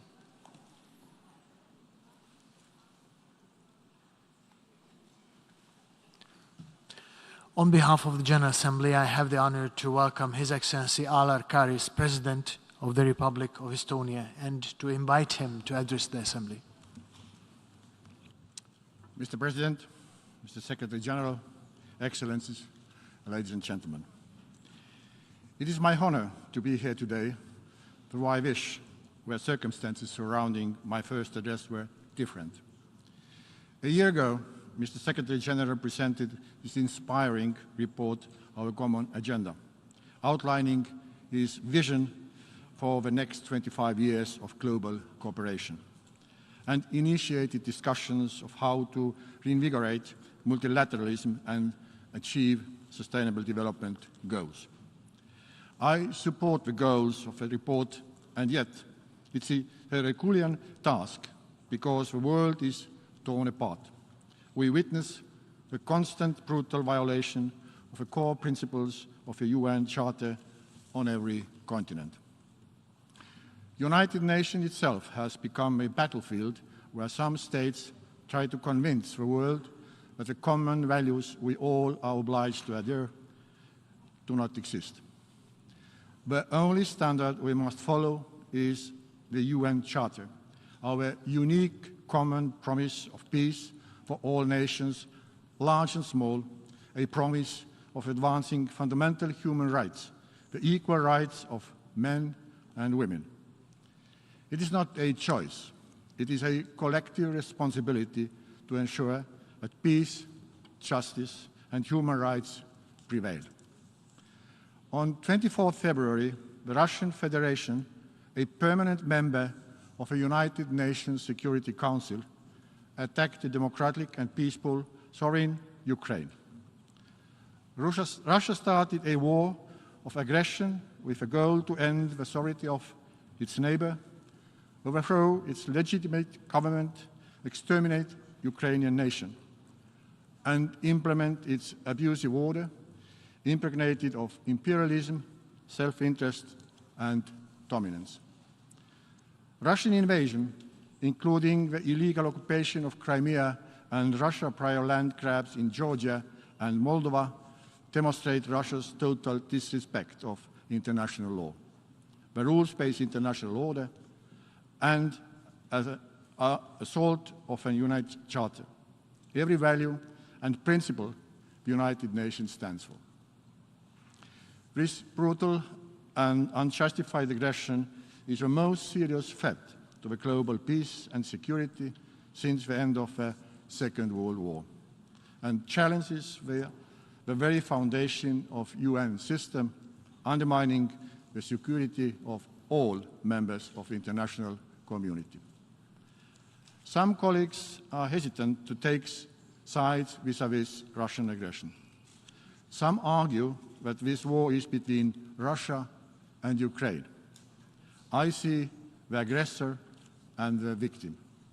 Legally, as well as morally, there is only one right side to take.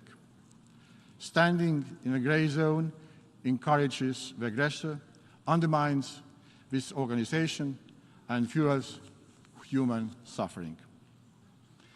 In recent years, we have witnessed devastating human suffering in Afghanistan, Myanmar, Yemen, Syria, Sahel, and the Horn of Africa, just to name a few.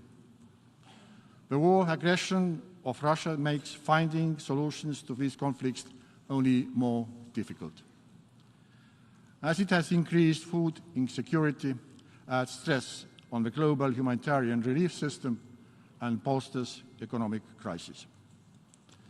Ladies and gentlemen, I visited Ukraine 2 months after the invasion began. The sight was horrific.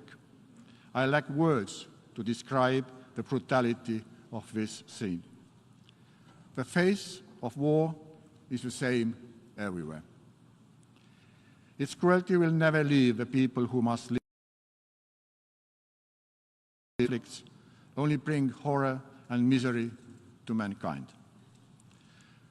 As of August 22nd, the Office of the UN High Commissioner for Human Rights has recorded in Ukraine over 13,000 civilian casualties, with approximately 6,000 killed and nearly 8,000 injured. The actual numbers are significantly higher.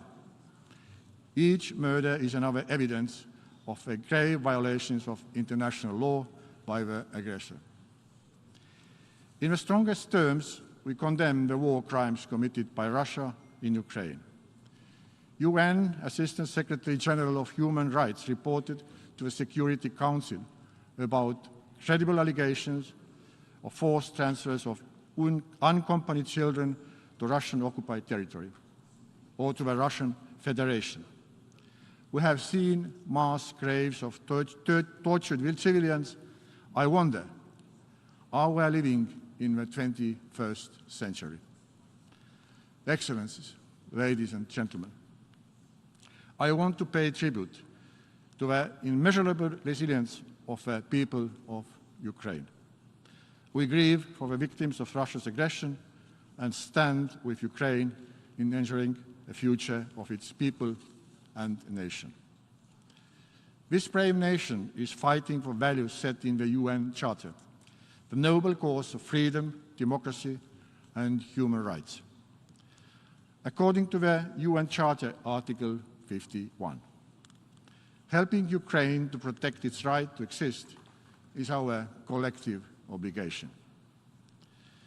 At the same time, it is disturbing that the United Nations Security Council, a body that bears the chief responsibility for maintaining international peace and security, has been paralyzed and utterly unable to play its role.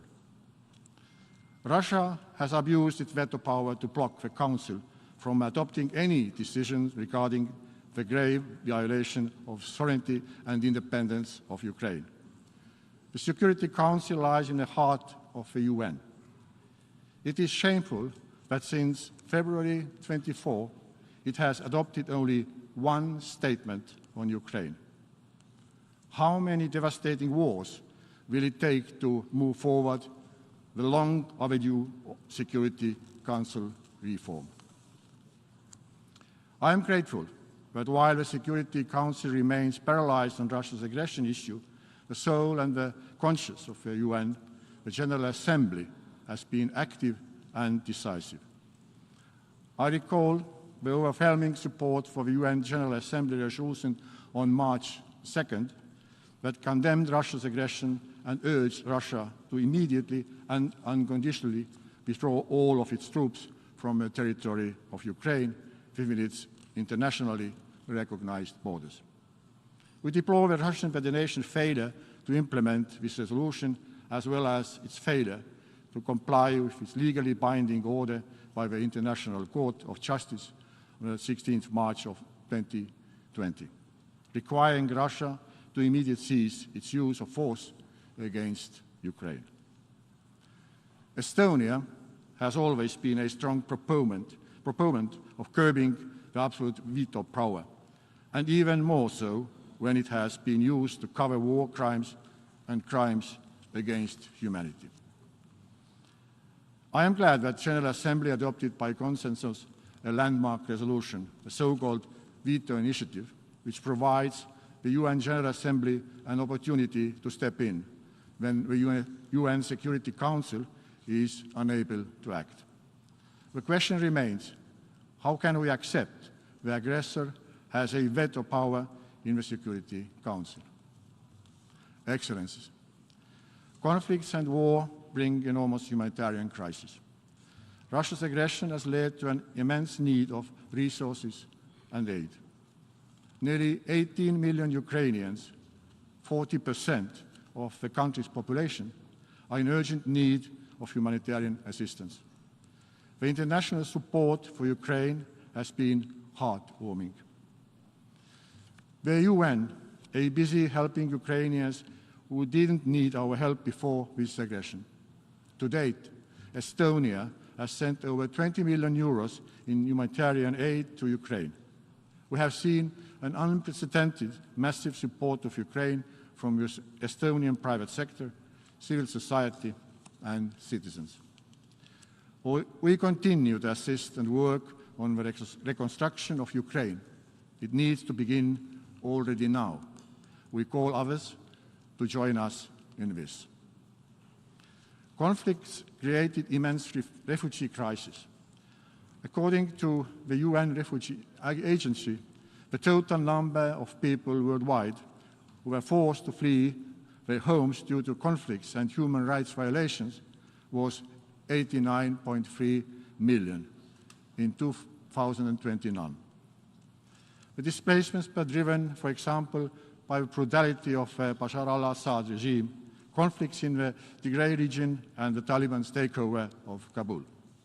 In 2022, this number has already exceeded the milestone of 100 million.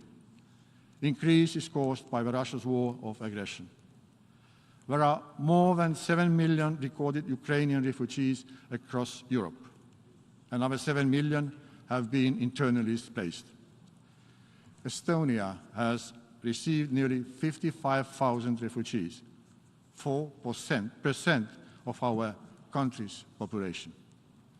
We ensure social services and basic education to refugees fleeing from war. Estonia has created 1,000 additional places in different education programs for Ukrainian refugee children by opening a new school, the Freedom School. One day its students will be the leaders and rebuilders of Ukraine. Estonian education technology companies are donating their solutions to support Ukrainian schools and pupils whose education has been disrupted by war. Why I'm telling all this? Because our future depends on the youth sitting in the classrooms and on their education. We are made by history. We cannot let the lack of knowledge to define our future. To avoid such a brutality repeat itself, we have to raise awareness of the history of our nations. We need to evade confusions caused by active brainwash and disinformation. We see how ignorance makes it easy for any aggressor to put forward its false narratives. War and conflict, lack of openness bring along extreme violations of human rights.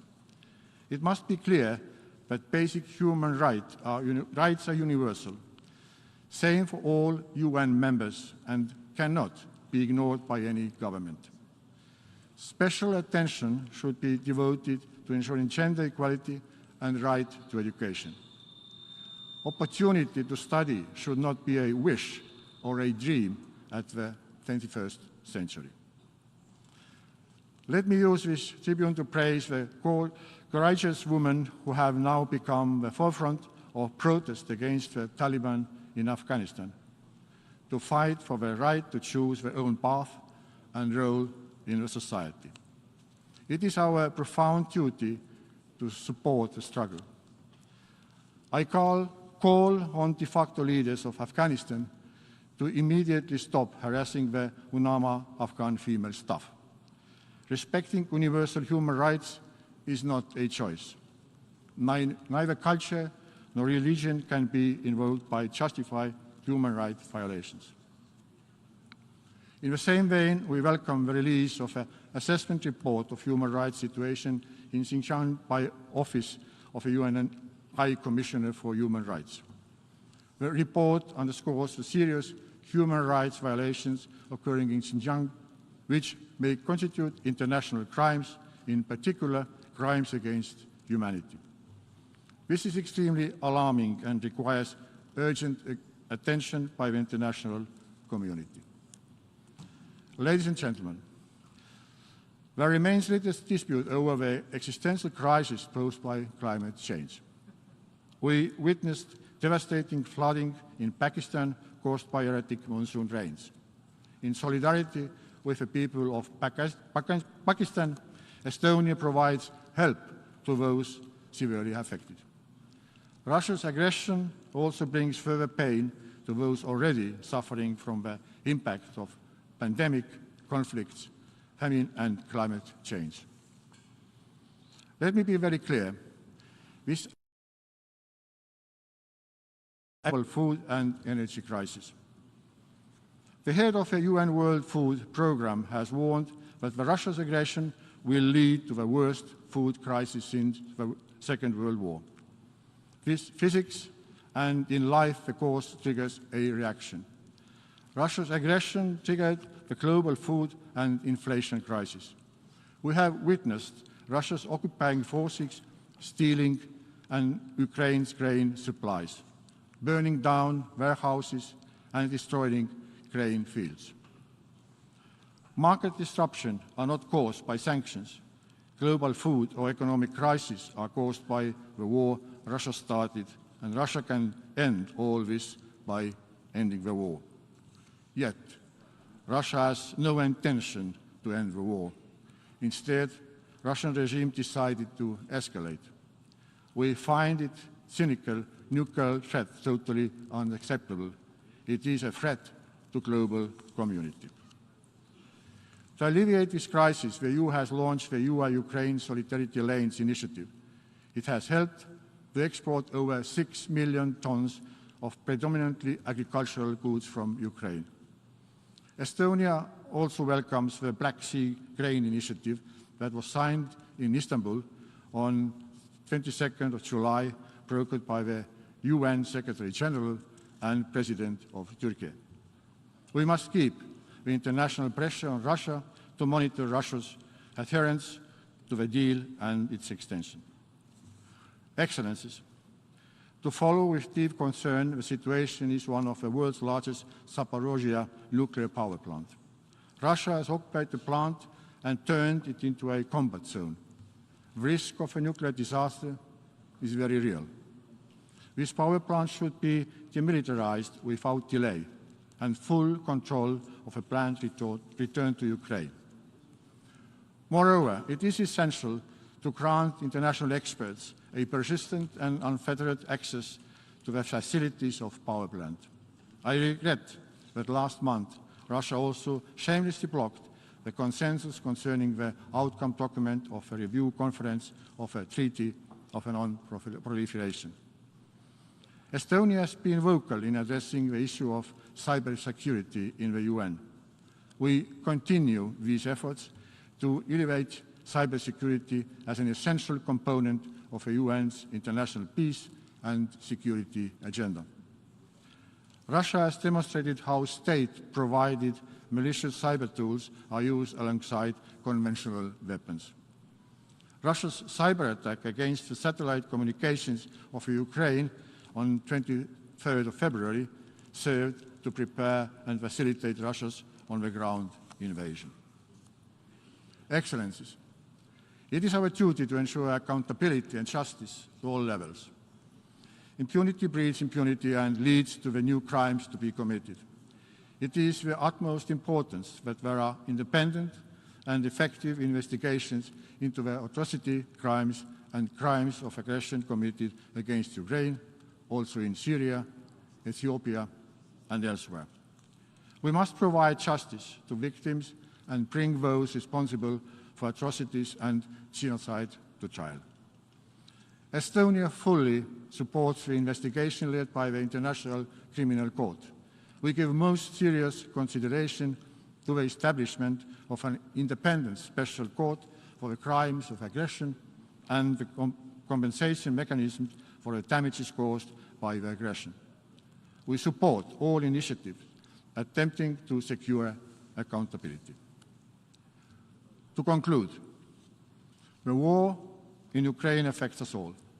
It is our common duty to push back the ugly manifestations of imperialism, colonialism, and racism of Russia. Russia must understand that the road they have taken is disastrous, and the war they have started cannot be won. If we stop caring, if we get tired, if we fall into indifference, the aggressors and criminals will only be empowered. This is not the world where we want to live, nor the world we want to leave to the future generations. The United Nations is and remains the cornerstone of our multilateral, rules-based world order. It is relevant to put to the rest we cannot fail. The UN must emerge from this watershed moment stronger, more united, and more relevant than ever before. Thank you for your attention.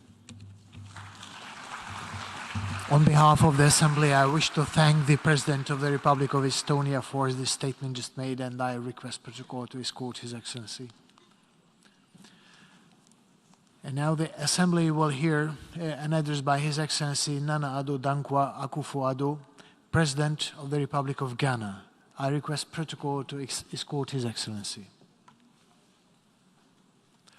On behalf of the General Assembly, I have the honor to welcome His Excellency Nana Addo Dankwa Akufo-Addo, President of the Republic of Ghana, and to invite him to address the Assembly.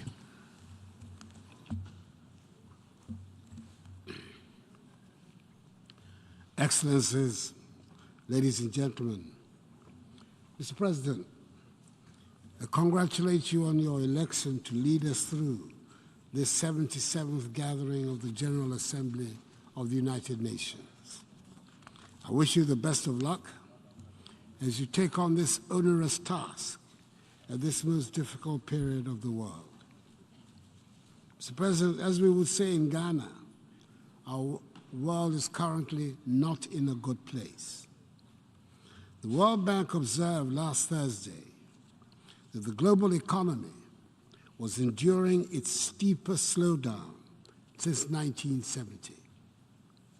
2 years ago, our world came to a thundering halt as we cowered from a health pandemic, from an unknown malicious virus, coupled with a devastating global economic pandemic.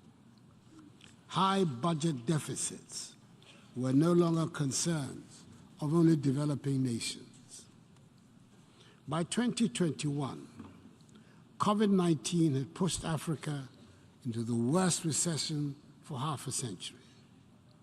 A slump in productivity and revenues, increased pressures on spending, and spiraling public debts confronted us without relent.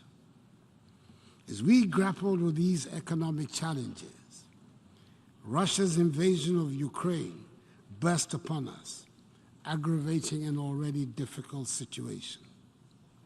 It is not just the dismay that we feel at seeing such deliberate devastation of cities and towns in Europe in the year 2022. We're feeling this war directly in our lives in Africa.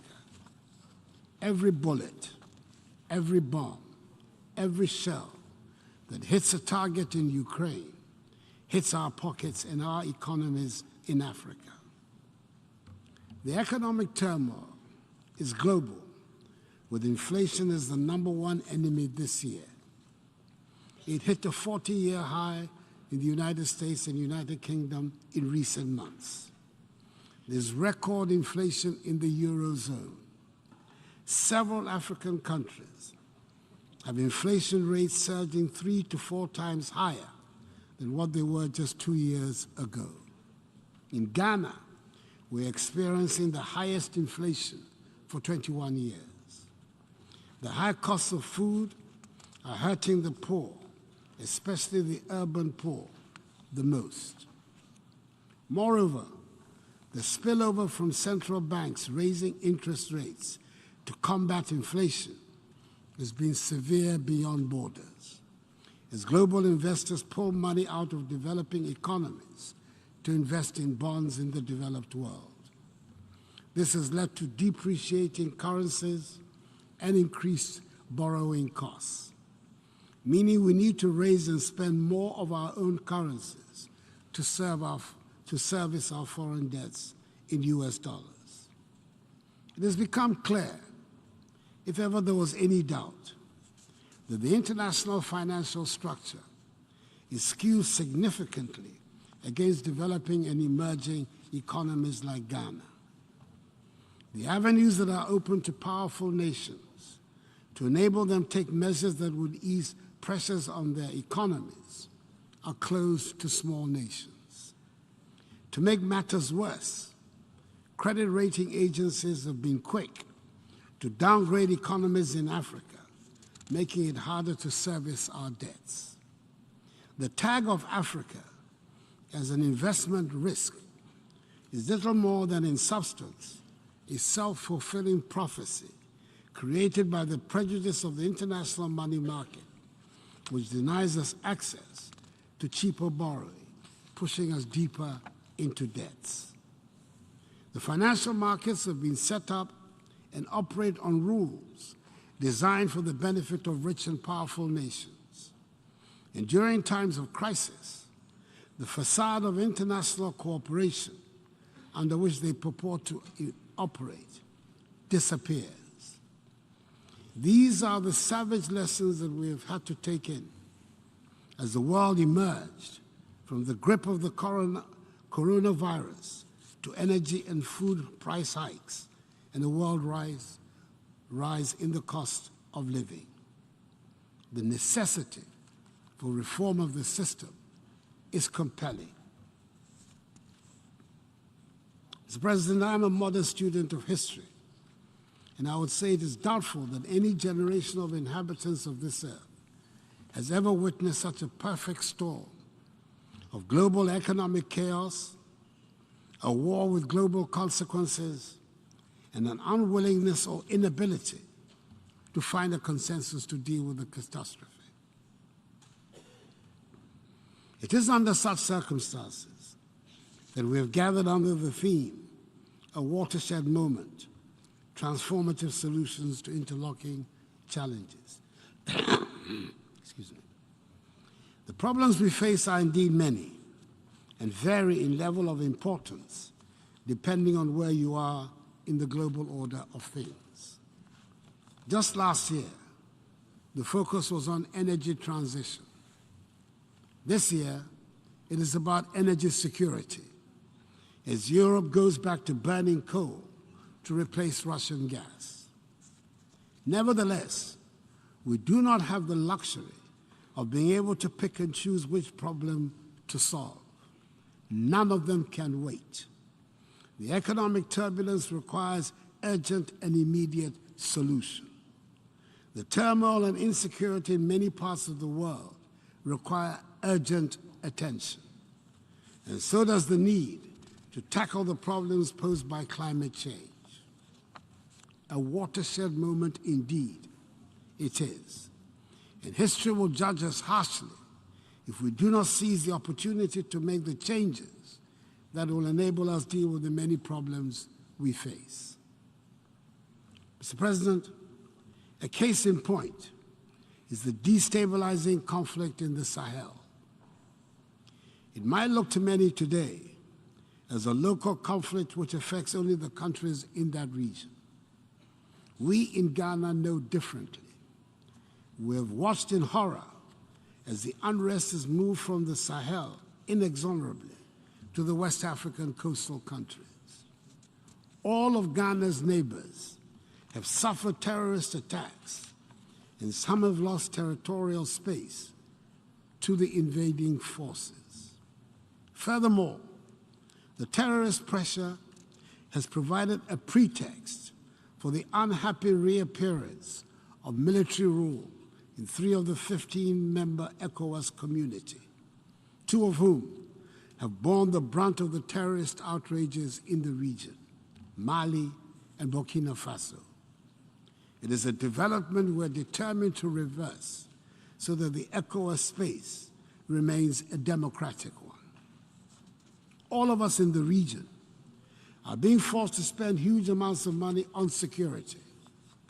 This is money we should be spending on educating and giving skills to our young people, on building much-needed roads, bridges, hospitals, and other such infrastructure, which we are spending to fight terrorists or to keep them out from destabilizing our countries.